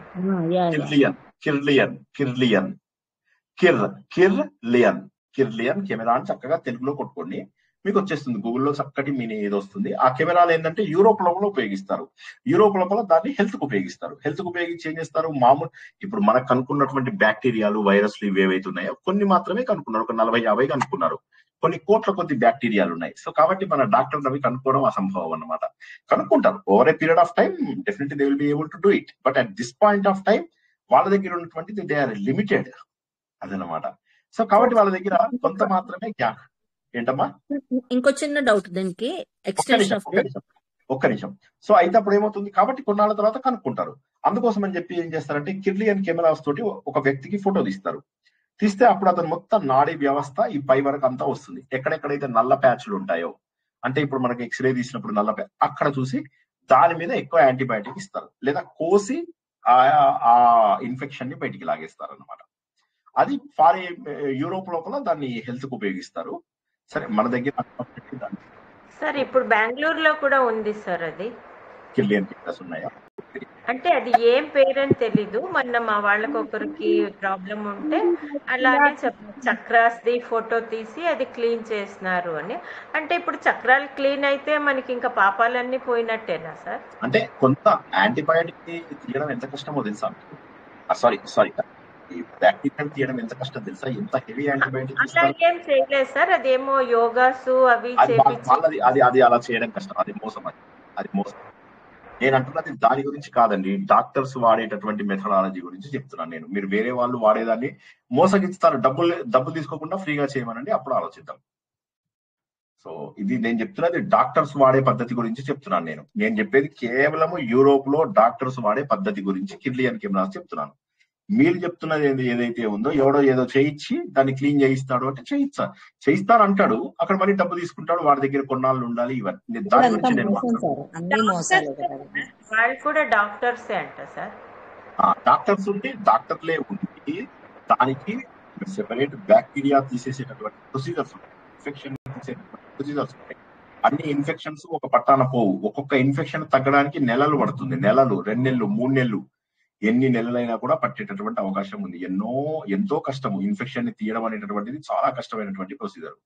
సో దానికి కొంత ఏం చేస్తారంటే, ఇప్పుడు మన లంగ్స్ లో వీటిలో వాటర్ ని ఎలా అయితే తీసేస్తారో కొంత బ్యాక్టీరియాని తీయగలుగుతారు. అంటే కొద్దిగా ఇంపాక్ట్ తగ్గించడానికి ప్రయత్నం చేస్తారు. ఎనీవే, సుధామోహన్ గారు మీ ప్రశ్న ఏంటి నెక్స్ట్? అదే సార్, ఇప్పుడు ఇందాక మనం అనుకున్నాం అంటే మీరు చెప్పారు ఆ ప్రొసీజర్ చాలా అది డిఫరెంట్ గా చేయాలని. ఈ సహజ యోగు అలాగే మెడిటేషన్ ఇవన్నీ చేయిస్తారు అంటే is it part of this? ఏమైనా బెనిఫిట్ ఉంటుందా? ఏమీ ఉండదు. ఎందుకోసం అంటే యమ నియమాలు చేయకుండా ఎక్కడ అదే విధంగా విపాసన అని చెప్పేసి బుద్ధి బ్రదర్ వెళ్తూ ఉంటాడు. చాలా అద్భుతమైన ప్రొసీజర్. కానీ వాళ్ళ దగ్గర మీకు ఏమవుతుంది, విపాసనాలు వాళ్ళు ముందు సమ్యక్ జ్ఞానము, సమ్యక్ దృష్టి, మొన్న నేను చెప్పాను చూడండి, అవన్నీ చెయ్యాలి. అవన్నీ ఆ మెట్లన్నీ ఎక్కిన తర్వాతే మీరు ముందుకెళ్తారు. సమ్యక్ సంకల్పము, సమ్యక్ జ్ఞానము, సమ్యక్ దృష్టి, సమ్యక్ ఆలోచన, ఇవన్నీ వాళ్ళ దగ్గర. అదే విధంగా మనకు యమము నియమము అని 2 ఉంటాయి. అవి పాటించండి, ఎక్కడి నుంచి వస్తాయి? అంతే. ఇప్పుడు మీరు ఒక ప్రశాంతమైన ప్రదేశంలో ఇలా కూర్చుంటే మంచిగా అనిపిస్తుంది మనస్సు. అలాగే గాలిని గట్టిగా పీల్చుకుని ఒక 4 సార్లు పీల్చుకుంటే మంచిగా అనిపిస్తుంది. కానీ అంత మాత్రం చేత మీకు ధ్యానం కుదిరినట్టు కాదు. ధ్యానం అనేది కుదరడానికి వైరాగ్యం అవసరము. వైరాగ్యం కావాలి అంటే 2 పద్ధతులు. ఒకటి ఏంటంటే సెల్ ఫోన్లను తీసి వాటిని బయటపడేయాలి. నంబర్ 1. లేదా లేదా ఏం చేయాలంటే ఇలా నా మెడ లోపల ఒక ఇది వేసి తబలా ఇవ్వండి, చేసి ఇచ్చి నేను తబలా కొడుతూ ఉంటాను. మీరు ఏం చేయక్కర్లే, అందరూ కూర్చొని చిరుతలు వాయిస్తూ ఉండండి, లేదా ఊరికే చప్పట్టు కొట్టండి, గోవిందా గోవిందా అంతే, ఏమీ లేదు. విఠల విఠల గోవిందా హర సార్ హర నెల పెట్టి సార్ మీ కోరిక తీర్చేస్తాం. ఒక క్లాస్ ఆపేసి ఇది పెట్టండి సార్. నాకు అదే డౌట్ వస్తుంది. నాకు నిజంగా ఏమనిపిస్తుంది తెలుసా, అది సింపుల్ ఏమో అనిపిస్తుంది. జైన్ సాల్ గాడి బోల్డంత మంది వస్తారు, అది నాకు అది భయం. నాకు జనాలు సార్ చెప్తాను సార్. ఆ చక్రాలు 7 చక్రాలు ఓపెన్ అన్నారు కదా సార్, కానీ అది కరెక్ట్ సార్. నాకు 2 సంవత్సరాలు తలకాయ పోటు వచ్చింది సార్ ఈ యోగాలో జాయిన్ అయ్యాక. ఈ ఆజ్ఞా చక్ర మూలాధార నుంచి సహస్రార చక్రం వరకు బీజాక్షరాలు చెప్పి చేయించారు సార్. అది నేను చాలా డాక్టర్స్ తిరిగాను సార్, ఆయుర్వేదిక్, హోమియోపతి. చేశారా మీకు? సార్ ఫ్రీగా చేశారు సార్. ఇది ఆన్లైన్ లో శశికాంత్ శర్మ అని మన హైదరాబాద్ లోనే ఉంటారు సార్. అంటే మధ్యలో డబ్బులు పెట్టారు సార్. అది ఇప్పటికి 500 తీసుకుంటారు సార్, అంతే మినిమం చార్జ్ చేస్తారండి. అదే ఉంటే అట్లా అలా ఎవరైనా డబ్బులు తీసుకోకుండా సేవలాగా చేసి దానికి అన్ని రకాల. కానీ నేనేమంటున్నానంటే ఎవరు కూడా మూఢనమ్మకాలుగా నమ్మకండి, ఇప్పుడు ఆవిడ చెప్పారు కదా అని నమ్మాల్సిన అవసరం లేదు. ఎవరి అనుభవం వారిది. గుర్తుంచుకోండి, మళ్ళీ ఒక్కసారి అందరూ గుర్తుంచుకోండి, ఎవరి అనుభవం వారిది. ఆవిడ అనుభవం చాలా గొప్ప, ఆవిడ అనుభవము అది నమ్మాలి అంటే ముందు మనం చేయాల్సింది ఏంటంటే యమ నియమాలు చెయ్యందే అది అక్కడికి రారు, అది అసంభవం. యమ నియమములు సరిగా పాటించండి అంటే మన జీవితంలో యమ నియమాలు పాటించండి ఆ స్టేజ్ కు రావడం కష్టము. అవి పాటించిన తర్వాత, యమ నియమాలు పాటించిన తర్వాత, మనము మనస్సును కూడా నిగ్రహించిన తర్వాత అప్పుడు మాత్రమే ఇవన్నీ జరుగుతాయి. ఉత్తగా డైరెక్ట్ బీజాక్షరాల ద్వారా అవి జరగవు. హవెవర్ ఆవిడ అనుభవాన్ని నేను కాదనలేను. బట్ ఏది ఏమైనప్పటికీ కూడా అలా జరిగితే 500 రూపాయలకి తగ్గేటట్టయితే ప్రపంచంలో మనకి ఏ రోగాలు ఉండవు కదా. సో అదే చెప్పారు సార్, మీరు కనెక్ట్ అవ్వాలి. నేను ఆన్లైన్ లోనే నేర్చుకున్నాను సార్. ఇది మనకి కరోనా టైంలో నాకు చాలా మేలు జరిగింది సార్ దాని నుంచి. అందుకని నేను చెప్తున్నాను సార్. బీజాక్షరాలు ఆయన చెప్పారండి, మీరు అన్నట్టు ఆ స్మైల్ బ్రీతింగ్ అని ఒక బ్రీతింగ్ చెప్పారు సార్. అది ఇప్పటికీ కూడా నేను చేస్తున్నాను సార్. అది నాకు ఆరోగ్యం ఏమీ అవసరం లేదు. అంటే మీకు యాక్చువల్ గా ఇప్పుడు మరి ఆ స్థాయికి వెళ్ళారు అంటే మీరు ఆజ్ఞా చక్రాన్ని కదిలించారు అంటే మీకు ఇప్పుడు ఇలాంటి ప్రవచనాలు ఇంకా ఇవి కూడా ఏవి అవసరం లేదని నా ఉద్దేశం. నా పర్సనల్ ఏంటంటే ఇంకా మీకు అవసరం లేదు. ఎందుకంటే ఆజ్ఞా చక్రం దాకా వెళ్ళారు అంటే ఇప్పుడు మీరు డైరెక్ట్ గా సహస్రారం దగ్గరే ఉన్నారు. అంటే ఇప్పుడు మీరు ఆల్రెడీ సహస్రారం దాకా చేరుకున్నట్టే. సహస్రారాన్ని చేరుకున్నప్పుడు ఇంకా మిగతావన్నీ కూడా అనవసరం. ఇవన్నీ అనవసరం యాక్చువల్ గా. అంటే పూర్తి స్థాయి వైరాగ్యం వచ్చి ఉండాలి బహుశా. సో కాబట్టి మీకు ఇవన్నీ అనవసరం. అంటే ఇప్పుడు ఈ ప్రవచనాలు కానీ ఇప్పుడు ఈ ప్రవచనాలు బెంగళూరులో ఉండి ఎక్కడికి వెళ్ళండి సార్. పిల్లలు అడుగుతారు, మాల్కి రమ్మంటారు, ఇక్కడికి రమ్మంటారు. మొదటంతా తిరిగేదాన్నండి బాగా. ఇప్పుడు పెద్ద ఏం ఇంట్రెస్ట్ ఉండదు సార్. ఇప్పుడు మీకు ఇంకా అంటే ఇవి ఈ ప్రవచనాలు లాంటివి కూడా మీకు అనవసరం ఇంకా. ఎందుకంటే మీరు ఆ స్థాయి ఇప్పుడు సహస్రారం దాకా ఆల్మోస్ట్ రీచ్ అయిన వారికి ఇవన్నీ అవసరం ఉండవు. ఎనీవే, సో బేసికల్ గా మన ఇంకా మిగతా వారు ఇంకేమైనా ప్రశ్నలు ఉన్నాయా? సార్ హజ్రత్ అంటే దర్గానా సార్? దర్గాలు వెళ్ళకూడదు. పవిత్రమైన వెంట్రుక అంటారు కదా సార్ హజ్రత్ బాల్ అంటే. హజ్రత్ బల్ అది వేరు. హజ్రత్ బల్ అంటే ఏంటంటే హజ్రత్ అంటేనేమో హిందువులను ఎంతమంది చంపాడు అనేటటువంటి ఇది. హజ్రత్ బల్ అనేది అయితే ఉందో అక్కడ మీకు అది కాశ్మీర్ లో ఉంటుంది. అదేంటంటే మీరు ఎవరైతే హజ్ యాత్ర చేయలేని వాళ్ళు ఉంటారో వాళ్ళు శ్రీనగర్ లో హజ్రత్ బల్కి వెళ్తారు. నేను కూడా వెళ్ళాను హజ్రత్ బల్ అప్పుడు. సో వాడు చెప్తాడు ఆ ముక్కులోంచి వాడికి ఏదో వెంట్రుక వచ్చిందిట. ఆ వెంట్రుకని సంవత్సరానికి ఒకసారి చూపిస్తారు. చూపిస్తే ఒకసారి ఆ వెంట్రుక మిస్ అయింది. మిస్ అవగానే ఈ వెంట్రుక మిస్ అయింది కదా అని చెప్పేసి లక్షలాది మంది వేలాది మంది హిందువులను చంపేశారు. తర్వాత వెంట్రుక దొరికింది. దొరికిన తర్వాత మరి గుర్తించలేరు కదా.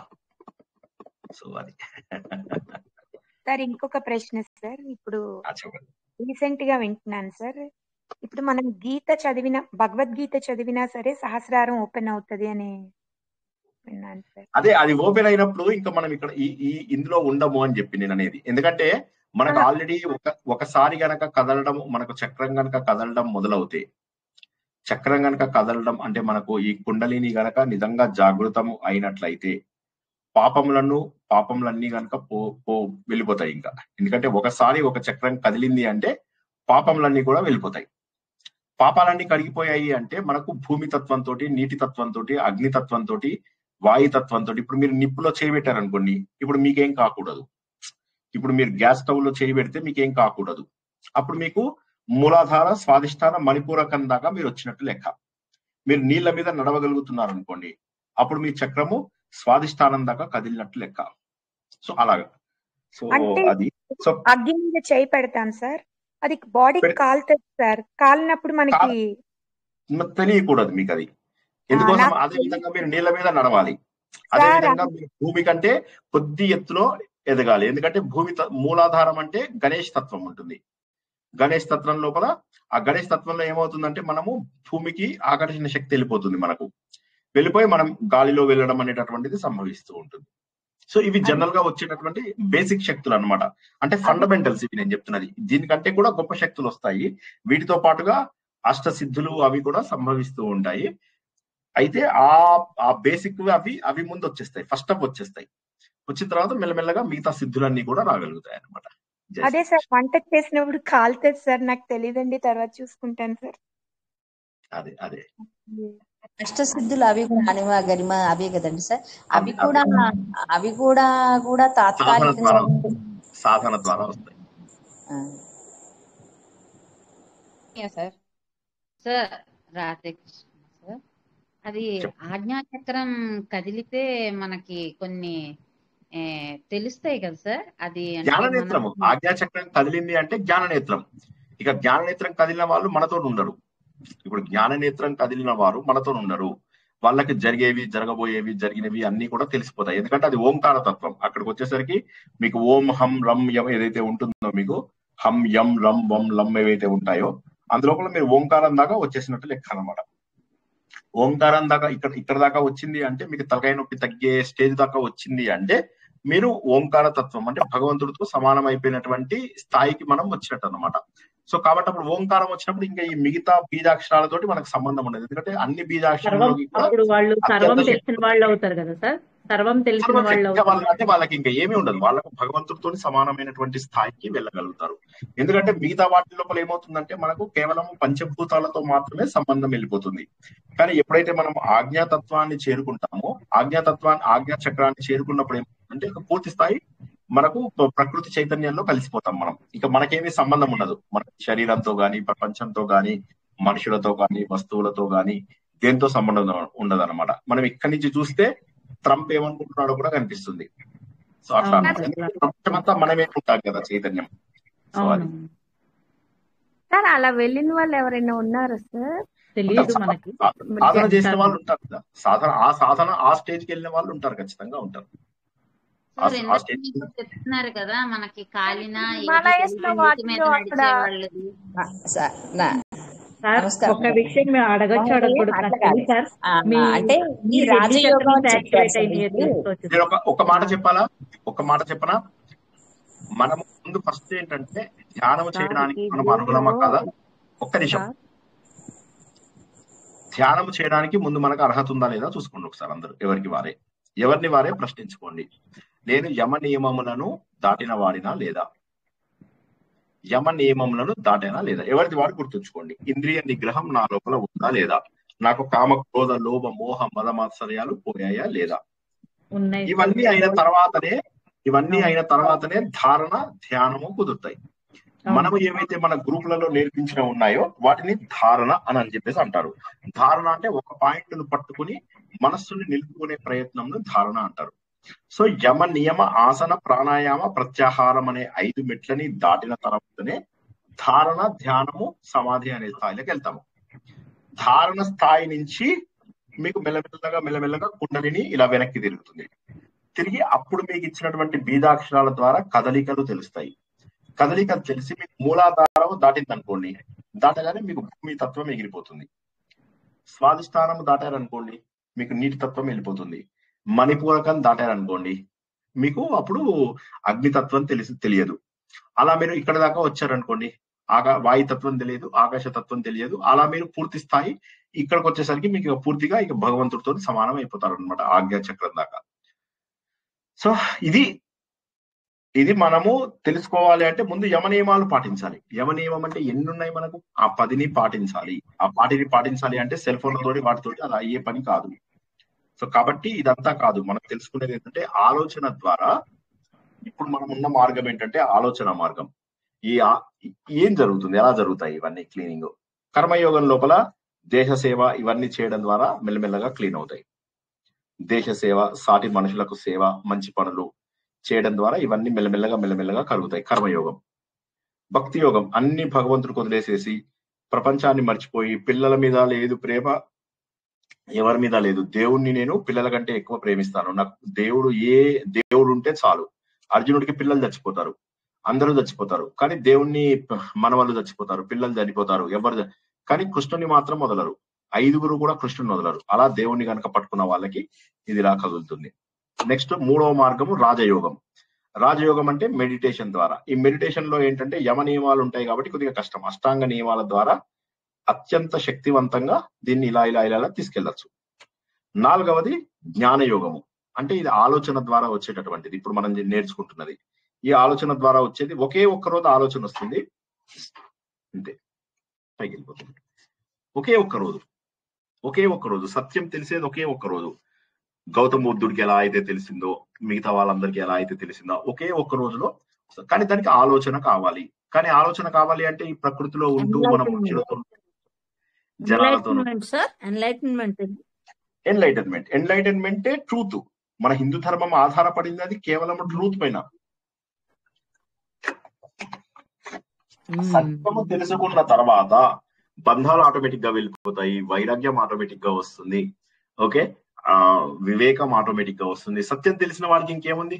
ఒకసారి నిజం తెలిసిందంటే వాడికి వేరే వాటి గురించి దేని గురించి బెంగపడడు. ఆ సత్యం తెలుసుకునేదే తదేకో వశిష్ఠ శివ కేవలోహం. ఓకేనా? Okay sir. సార్ ఇప్పుడు మరి బ్యాక్ పెయిన్, చాలా మంది బ్యాక్ పెయిన్ అంటారు కదండి, అప్పుడు వాళ్ళకి మూలాధార చక్రం అనేది ఏదన్నా ప్రాబ్లం ఉండొచ్చు. ఇప్పుడు నేను ఏమంటున్నానంటే బ్యాక్ పెయిన్ రావడానికి మల్టిపుల్ ప్రాబ్లమ్స్ ఉంటాయి. దానికి ఈ చక్రాలకు ప్రస్తుతానికి మర్చిపోండి. అది జస్ట్ మనకు నాలెడ్జ్ కోసం చెప్పడం అంటూ జరిగింది. మీరు మోసగాళ్ళ చేతులలో గాని ఇంకెవరైనా తెలిసి తెలియని వాళ్ళ చేతులలో గాని పడకండి. ముందు చేయవలసినది ఏంటంటే మనము శుభ్రత, అంటే యమము నియమము పాటించి మనము సరిగా ఉండడం ముఖ్యం. యమము నియమము పాటించడం అంటే ఏంటి? అహింస, దేని మనోవాక్కాయాలతో ఎవరిని బాధ పెట్టకుండా ఉండడం, అహింస. తర్వాత అస్తేయము, ఎవరి దగ్గర వస్తువులు తీసుకోవద్దు, ఎవరి వస్తువులు దొంగతనం చేసుకోకూడదు, అపరిగ్రహం, ఎవడి వస్తువులు దొంగతనం చేయకూడదు, ఎవరి దగ్గర గిఫ్ట్ తీసుకోకూడదు, చీరలు తీసుకోకూడదు, వాయినాలు కూడా తీసుకోకూడదు, ఏమీ తీసుకోకూడదు. వీడింటికి వెళ్తారు ఫంక్షన్, వాడింటికి వెళ్తారు, ఇవన్నీ అన్నాలు తింటున్నారా అందరి ఇళ్లలో? ఎవరింటికి వెళ్ళినా అన్నాలు తినద్దు, మానేయాలి. మానేసి తర్వాత బ్రహ్మచర్యము, బ్రహ్మ నడిచిన దారిలో నడుస్తూ మన ఇంద్రియాలను నిగ్రహించుకోవడం. తర్వాత అసత్యం చెప్పకూడదు, సత్యం చెప్పాలి, ఎప్పుడు సత్యమే చెప్పాలి. సత్యం అంటే ప్రియమైనది, హితమైన దాన్ని సత్యం అంటారు. సత్యం అంటే ట్రూత్ కాదు, మంచి కలిగించేది సత్యం. ఇది యమం. నియమం లోపల శుచి, ఎప్పుడు శుభ్రంగా ఉండాలి, బాహ్యంగా అభ్యంతరం, బయట లోపల కూడా. ఎందుకు సార్ లోపల ఉండాలి? టకటక చదువుతారు, ఏంటది అంతర్ముఖ సమారాధ్య బహిర్ముఖ సుదుర్లభ ఏదో చదువుతారు, టకటకటక దాన్ని ఏదో మంత్రం లాగా చదువుతారు. అది మంత్రమా? అంతర్ముఖంగా చూసుకుంటే నీకు భగవంతుడు కనిపిస్తాడు, బహిర్ముఖంగా నీకు ఏమీ కనిపించడు.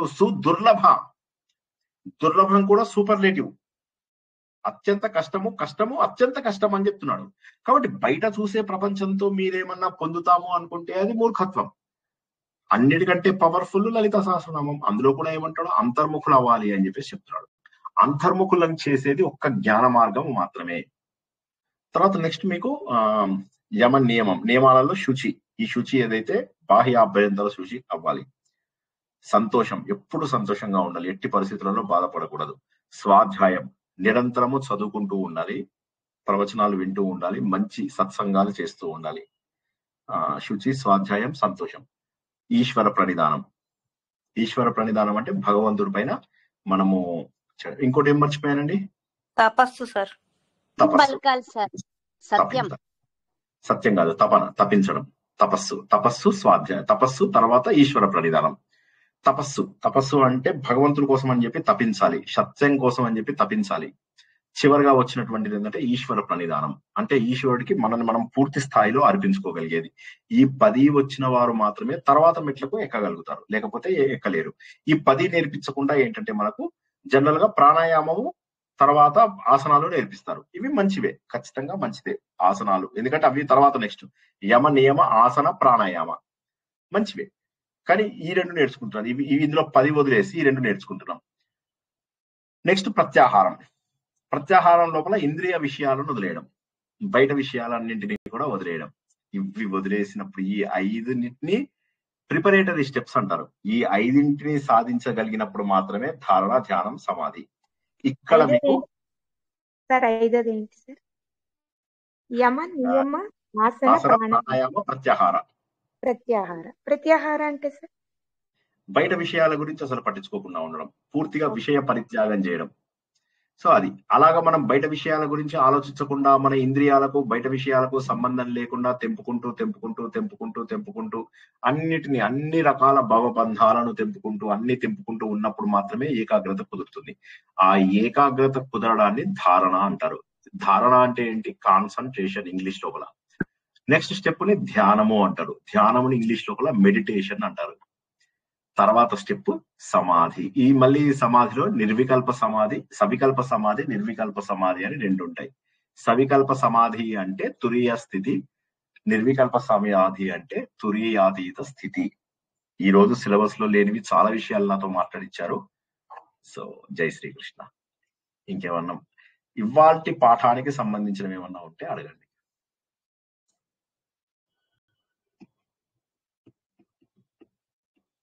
జై శ్రీకృష్ణ సార్. జై శ్రీకృష్ణ. ఒక మాట అడగచ్చా సార్? అడగండి. ఈ రోజు సినిమా పోయినా లేక అది నరసింహ అవతారం సార్. డీజిల్ సౌండ్ లేక చాలా మంచి పని చేశారు, బాగుందా?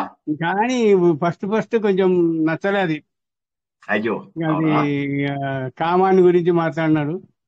ఎడపిల్లలు మనం దొరకపోనికి బుద్ధి పట్టదు, అది చెప్పేసాను, పిల్లలు దొరకపోకండి. కానీ ఆ డీజిల్ సౌండ్ మాకు నచ్చలే. భక్త ప్రియాలది మించినది లేదు మాకు. ప్రశాంతంగా ఉంది. రాక్షసులాగా కనబడకుండా దాంట్లో మనోతత్వం బాగుంది. విశ్వరాంగరావు చేసినది. మనిషి ఆయన చాతుర్యం ఎంతో ఉంటది దీనిలో. ఏ ఉగ్రము. రెండోది ఉత్త సౌండ్ మాత్రమే ఇంకా భీకరంగా ఉంటుంది సౌండ్, డీజిల్ సౌండ్.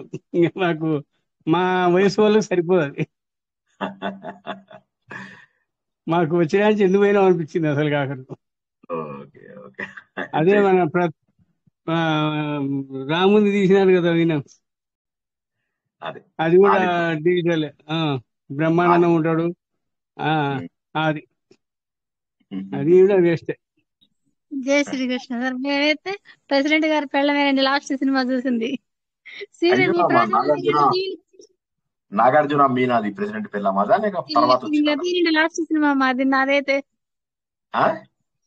అదే లాస్ట్ సినిమా నేను చూడటం. అయ్యో రామా, మీ సీరియల్స్ కూడా చూడట్లేదండి నేను అసలు. సరే చూడకండి, నేను ఊరికే జోక్గా అంటుంటాను చూడమని. అలా చెప్పి పని కట్టుకుని అవే చూడకండి. మంచి మూవీస్ ఉంటే చూడండి, ఇంకా తప్పేం లేదు. ఏది చూసినా కూడా మనసుకు తీసుకోకండి, ప్రశాంతంగా ఉండండి. అది ఓకేనా? జై శ్రీకృష్ణ. ఇంకేమన్నా ప్రశ్నలు ఉన్నాయా ఇవాళ దాని మీద? జై శ్రీకృష్ణ. ఇంకో మాట, రేపు మా ఊరు జట్పోల్ కు మదన వేణుగోపాల స్వామి దర్శనానికి పోతున్నాం. నాకు చాలా ప్రేమ. మా ఊరు అంటే మా ఊరు ప్రేమనే ఉంటది కదా. చాలా పెద్ద ఉంది టెంపుల్. అది మన తెలంగాణనే, మాది తెలంగాణనే. ఇక్కడ వచ్చి 72లో వచ్చినాను నేను. Okay okay. నేను పుట్టాక 2 ఏళ్ళకి వచ్చారు. కానీ పుట్టిన ఊరైతే మర్చుకుంటది. ఆ టెంపుల్ అంటే నాకు ఈ రోజు చిన్నప్పుడు ఎట్లా పోయినాం, ఎట్లా తిరిగినాం, ఎట్లా కూర్చున్నాం, ఎట్లా మొక్కినాం అనేది మర్చుకొస్తుంది ఈరోజు. అంత ప్రేమ మాకు. రేపు పోయి పూజ చేయించుకొని కుంకుమార్చన చేయించుకొని రావాలని. మదన వేణుగోపాల స్వామి అమ్మవారు ఉంటారు రేపు. ఏదో దైవ బలం ఉండాలి కదా. మాది అమ్మవారు జంబులమ్మ ఎల్లమ్మ చేస్తారు కదా అక్కడ. మా రెండో కొడుకు అక్కడ పోతున్నా అంటే దగ్గర అనమాట మాకు. అక్కడ ఓకే ఫస్ట్ శ్రావణ మాసం ఎట్లా అని మాకు ఒక ఆలోచన వచ్చి, పిల్లలు కూడా దొరకకపోతే వాళ్ళకి ఆలోచన వస్తుంది. అంతే. మా ఫ్యామిలీ మా రెండో కొడుకు ఫ్యామిలీతో పోతున్నాం. ఓకే. అదే మీరు రెండో కొడుకు ఫ్యామిలీ అన్నారు, సడన్ గా నాకు అది ఏందో రెండో ఫ్యామిలీతో వెళ్తున్నా అంటే ఒక్కసారి హడిలిపోయా. సో రెండో కొడుకు ఫ్యామిలీ సరే కంగారు పడిపోయా. రెండో ఫ్యామిలీతో వెళ్తున్నా అంటే ఇదేంటి షాక్ అయిపోయింది. జై ఒకరి శ్రీకృష్ణ. ఒక్కరికే కష్టం ఉంది కాలం, ఇంకా మాకేందో. సార్ అది ఓపెన్ గా ఎవరు చెప్తారు సార్? సార్ మన గ్రూప్ లో నిర్మలమ్మ గారు ఉన్నారు సార్, ఆవిడ షట్చక్రాల గురించి బాగా చెప్తారు. అన్ని ఎక్స్పీరియన్స్ ఉన్నాయి ఆవిడకి. నేను ఆవిడ దగ్గర ఈ శ్లోకాస్ చదువుతూ ఉంటా మార్నింగ్ లో, ఆవిడ చెప్తూ ఉంటారు వీటి గురించి. Very good. తనకు అన్ని తెలుస్తాయమ్మా, తెలుస్తాయండి సార్. అది మీ చెప్పచ్చా సార్, మీరు ఎన్ని చక్రాస్ మీకు యాక్టివేట్ అయినాయో మీరు చెప్పకూడదు, వేరే వాళ్ళకు కూడా మనం వేరే వాళ్ళకు కూడా అది ఇది చేయకూడదు. ఎనీవే పర్వాలేదులేండి. అంటే నేనేమంటున్నానంటే ఒకటే గుర్తుంచుకోండి, నేను ఇందాక చెప్పిన పాయింట్స్ గుర్తుంటే వాటి మీదనే ఆధారపడండి. మనని మనము శుద్ధిపరచుకోవడమే మోర్ ఇంపార్టెంట్. తర్వాతనే ఈ చక్రాలు వీటన్నిటి జోలికి వెళ్ళండి. తప్పు దారిలో ఒకసారి వెళ్ళారు అంటే కొద్దిగా అటు ఇటు అయినా కూడా మొత్తం కొన్ని జన్మలకు సరిపడా ప్రాబ్లమ్స్ వస్తాయి. ఇవన్నీ కూడా మీరు అంటే చేసేది పద్ధతి. ఇప్పుడు ఇన్నాళ్ళలో నేను చెప్పకుండా ఉండడానికి కారణము మీ అందరికి ఎన్నిసార్లు అడిగినా కూడా నేను ఎప్పటికప్పుడు ఆపుతూ ఉన్నాను. కారణం ఏంటంటే ఆ పరిణతి రాలేదు అని నాకు ఖచ్చితమైన నమ్మకం. సో పరిణతి రాంది ఇవన్నీ చేయకూడదు. ఎందుకంటే ముందు ఫస్ట్ వైరాగ్యమే రావాలి కదా. వైరాగ్యం రాంది ఇవన్నీ అనవసరం. వైరాగ్యం అనేది ముందు ఫస్ట్ అన్నిటికీ. శ్రీకృష్ణ భగవానుడిని నమ్మకుండా ఇవన్నీ నమ్మడం ఎందుకు? శ్రీకృష్ణ భగవానుడు ఇవి చేయమన్నాడా? ఉత్తర గీతలో ఏం చెప్పాడు ఆయన? ఉత్తర గీతలో ఎంత శుద్ధిపరచుకుంటారు. అసలు ఇవన్నీ రాజయోగం వచ్చిందే ఉత్తర గీత నుంచి. మన 6వ అధ్యాయం భగవద్గీత 6వ అధ్యాయము. మరి అందులోపల ఏమంటాడు? ఎంతసేపు నిన్ను నువ్వు శుద్ధి చేసుకో అని చెప్పేసి చెప్పాడు కదా. మితాహారము ఇవన్నీ చేసుకుంటూ ఉండాలి అని చెప్పేసి. మనం చేసేటటువంటి ఆ పనులలో వాటి లోపల అన్నిటి లోపల కూడా ప్రశాంతంగా చేసుకోవాలని చెప్పి ఇవన్నీ చెప్పిన తర్వాతనే భగవంతుడు మనకు ఈ ధ్యాన పద్ధతిలోకి తీసుకెళ్తాడు. డైరెక్ట్ గా ఎవరు తీసుకెళ్లరు. సో కాబట్టి మీరు వేరే బయట దేన్నో నమ్ముకొని అక్కడ చేస్తాను అంటే ఇవన్నీ అనవసరం. ఇప్పుడు ఈ నేర్చుకుంటున్నవి ఇవన్నీ అనవసరము అని చెప్తున్నా నేను. ఇప్పుడు ఏదో ఒక మంత్రం చదివి ఏం లేకుండా చేసేస్తాను అయిపోతుంది అంటే అప్పుడు ఇవన్నీ అవసరం లేదు అని చెప్తున్నా నేను. అది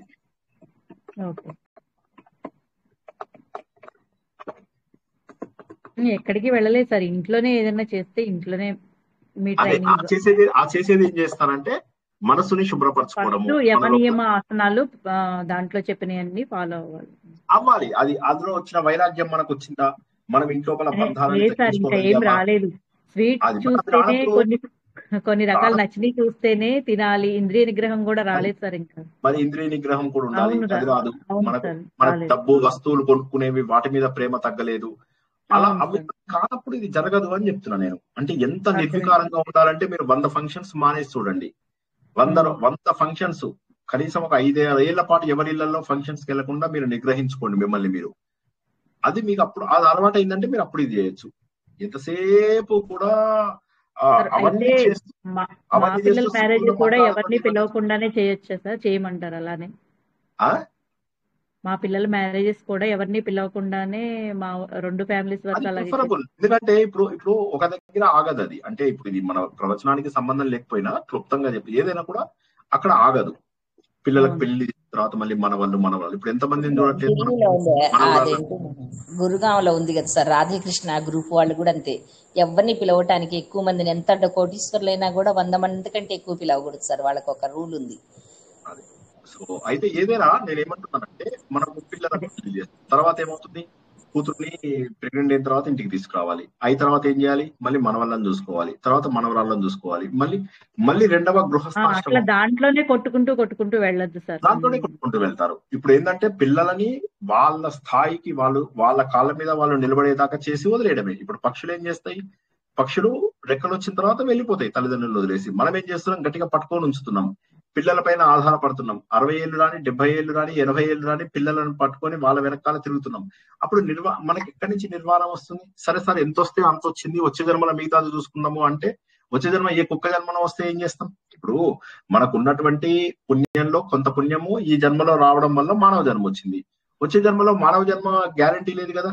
శ్రీకృష్ణ భగవానుడు ఏమన్నాడు? ఈ జన్మ తర్వాత నీచ జన్మ రావచ్చు, ఉన్నతమైన జన్మ కూడా రావచ్చు అని చెప్పి అన్నాడు. సో కాబట్టి మనకు తెలియదు వచ్చే జన్మ ఏదుందో మనకు తెలియదు కదా. మన పాపాలు పుణ్యాలు ఎన్ని ఉన్నాయో మనకు తెలియదు కదా. తెలిస్తే బానే ఉండేది. తెలియదు మన అకౌంట్ లో ఏమున్నాయి, పాస్ట్ అంతా తెలియదు మనకు. కేవలం మనము ప్రారంభం మాత్రమే తెలుసు మనకు. బట్ ఇక్కడ సంచిలో ఏమున్నాయి అనేవి తెలియవు. కాబట్టి వచ్చే జన్మ ఏమొస్తుందో తెలియదు. కాబట్టి దొరికిన ఒక్క అవకాశం, ఎందుకంటే రేపు పొద్దున్న మనం ఉంటామో లేదో తెలియదు. ఇప్పుడు మన మధ్య ఉన్న వారు ఒకరి మధ్యలో లేరు అంటే మీరు ఇమాజిన్ చేసుకోండి. ఆవిడ 74 బార్న్ అంటే ఎంత చిన్నతనమో చూసుకోండి. మరి ఇప్పటికైనా కళ్ళు తెరవకుండా నేను ఇంకా ఎన్నో ఏళ్ళు బతుకుతాను, ఇంకా పిల్లలు, మనవళ్ళు, మనవరాలు, వీళ్ళని పెంచుతా, వాళ్ళని పెంచుతా, వీళ్ళ ఫంక్షన్కి వెళ్తా, వేరే వాళ్ళ ఇళ్లలో ఫంక్షన్స్ కి నేను వెళ్తున్నాను అంటే ఎదుగుదల లేదు. వారానికి నేను 5 నిమిషాలైనా పనికిరాని ఫోన్ లో మాట్లాడుతున్నాను అంటే నాలో ఎదుగుదల రాలేదు. బస్ కథం, సింపుల్. ఇంకా అందులో ఇక మనకు క్లియర్ మెజర్మెంట్ ఉంది. క్లియర్ గా ఇప్పుడు మనకు జ్వరం ఉందా లేదా అంటే డాక్టర్ ఏం మనం వెళ్ళిన తర్వాత డాక్టర్ నాకు జ్వరం ఉంది అంటే ఊరుకోడు. ఆయన నోట్ లోపల థర్మామీటర్ పెడతాడు, పెట్టి చూస్తాడు, 100 ఉంది అని చెప్పి చెప్తాడు. అదే విధంగా మనకు థర్మామీటర్ ఏంటంటే మనం సెల్ ఫోన్ ఎంతసేపు వాడుతున్నాం, ఎవరితో పనికిరాని కబుర్లు చెప్తున్నాం, ఎంతమంది ఇళ్లకు ఫంక్షన్స్కి వెళ్ళాం, ఎంతమందిని ఇంపార్టెంట్ పీపుల్ అనుకున్నాం, ఎంతమంది పైన చాడీలు చెప్పాం, ఎంతమంది పైన నేరాలు చెప్పాం, ఎంత మనము ఇంట్లో వాళ్ళ పైన బంధాలు, తెగిపోనంత బంధాలు పెట్టుకొని మోహం లోపల మునిగిపోయాం. ఇవన్నీ తగ్గించుకుంటే తప్ప మనము ముందుకెళ్ళడం కష్టం. వీటన్నింటినీ తగ్గించుకుంటే తప్ప ముందుకెళ్ళడం కష్టం. ఇవన్నీ చేస్తున్నాము అంటే పరిణతి రాలేదు అని లెక్క. మరి రాలేదు కదా, వదిలేస్తామా? వదిలేదు. ఇప్పటి నుంచి సాధన చేయాలి. జయశ్రీకృష్ణ సార్, ఒక మాట చెప్పొచ్చు? ఒక నిమిషం చెప్పండి. జట్టు పురుగులు అంటే జట్టు పురుగులకు జట్టు పురుగు లేదు. అది ఒక పాత కాలంలో, రాజుల కాలంలో 7 కోటలు 7 పేటలు ఉన్నది సంస్థానం. అది జట్టు పురుగులు అంటే సంస్థానం. ఆ కాలంలో గంగిరెద్దు పోతే వాడు శాపం పెట్టినాడు, గంగిరెద్దు దొరకకుంటే. ఈ రోజు ఏమైందంటే ఇంకా నీళ్ళల్లో ఇంకా బ్యాక్ వాటర్ వచ్చి శ్రీశైలం బ్యాక్ వాటర్ మునిగిపోయింది.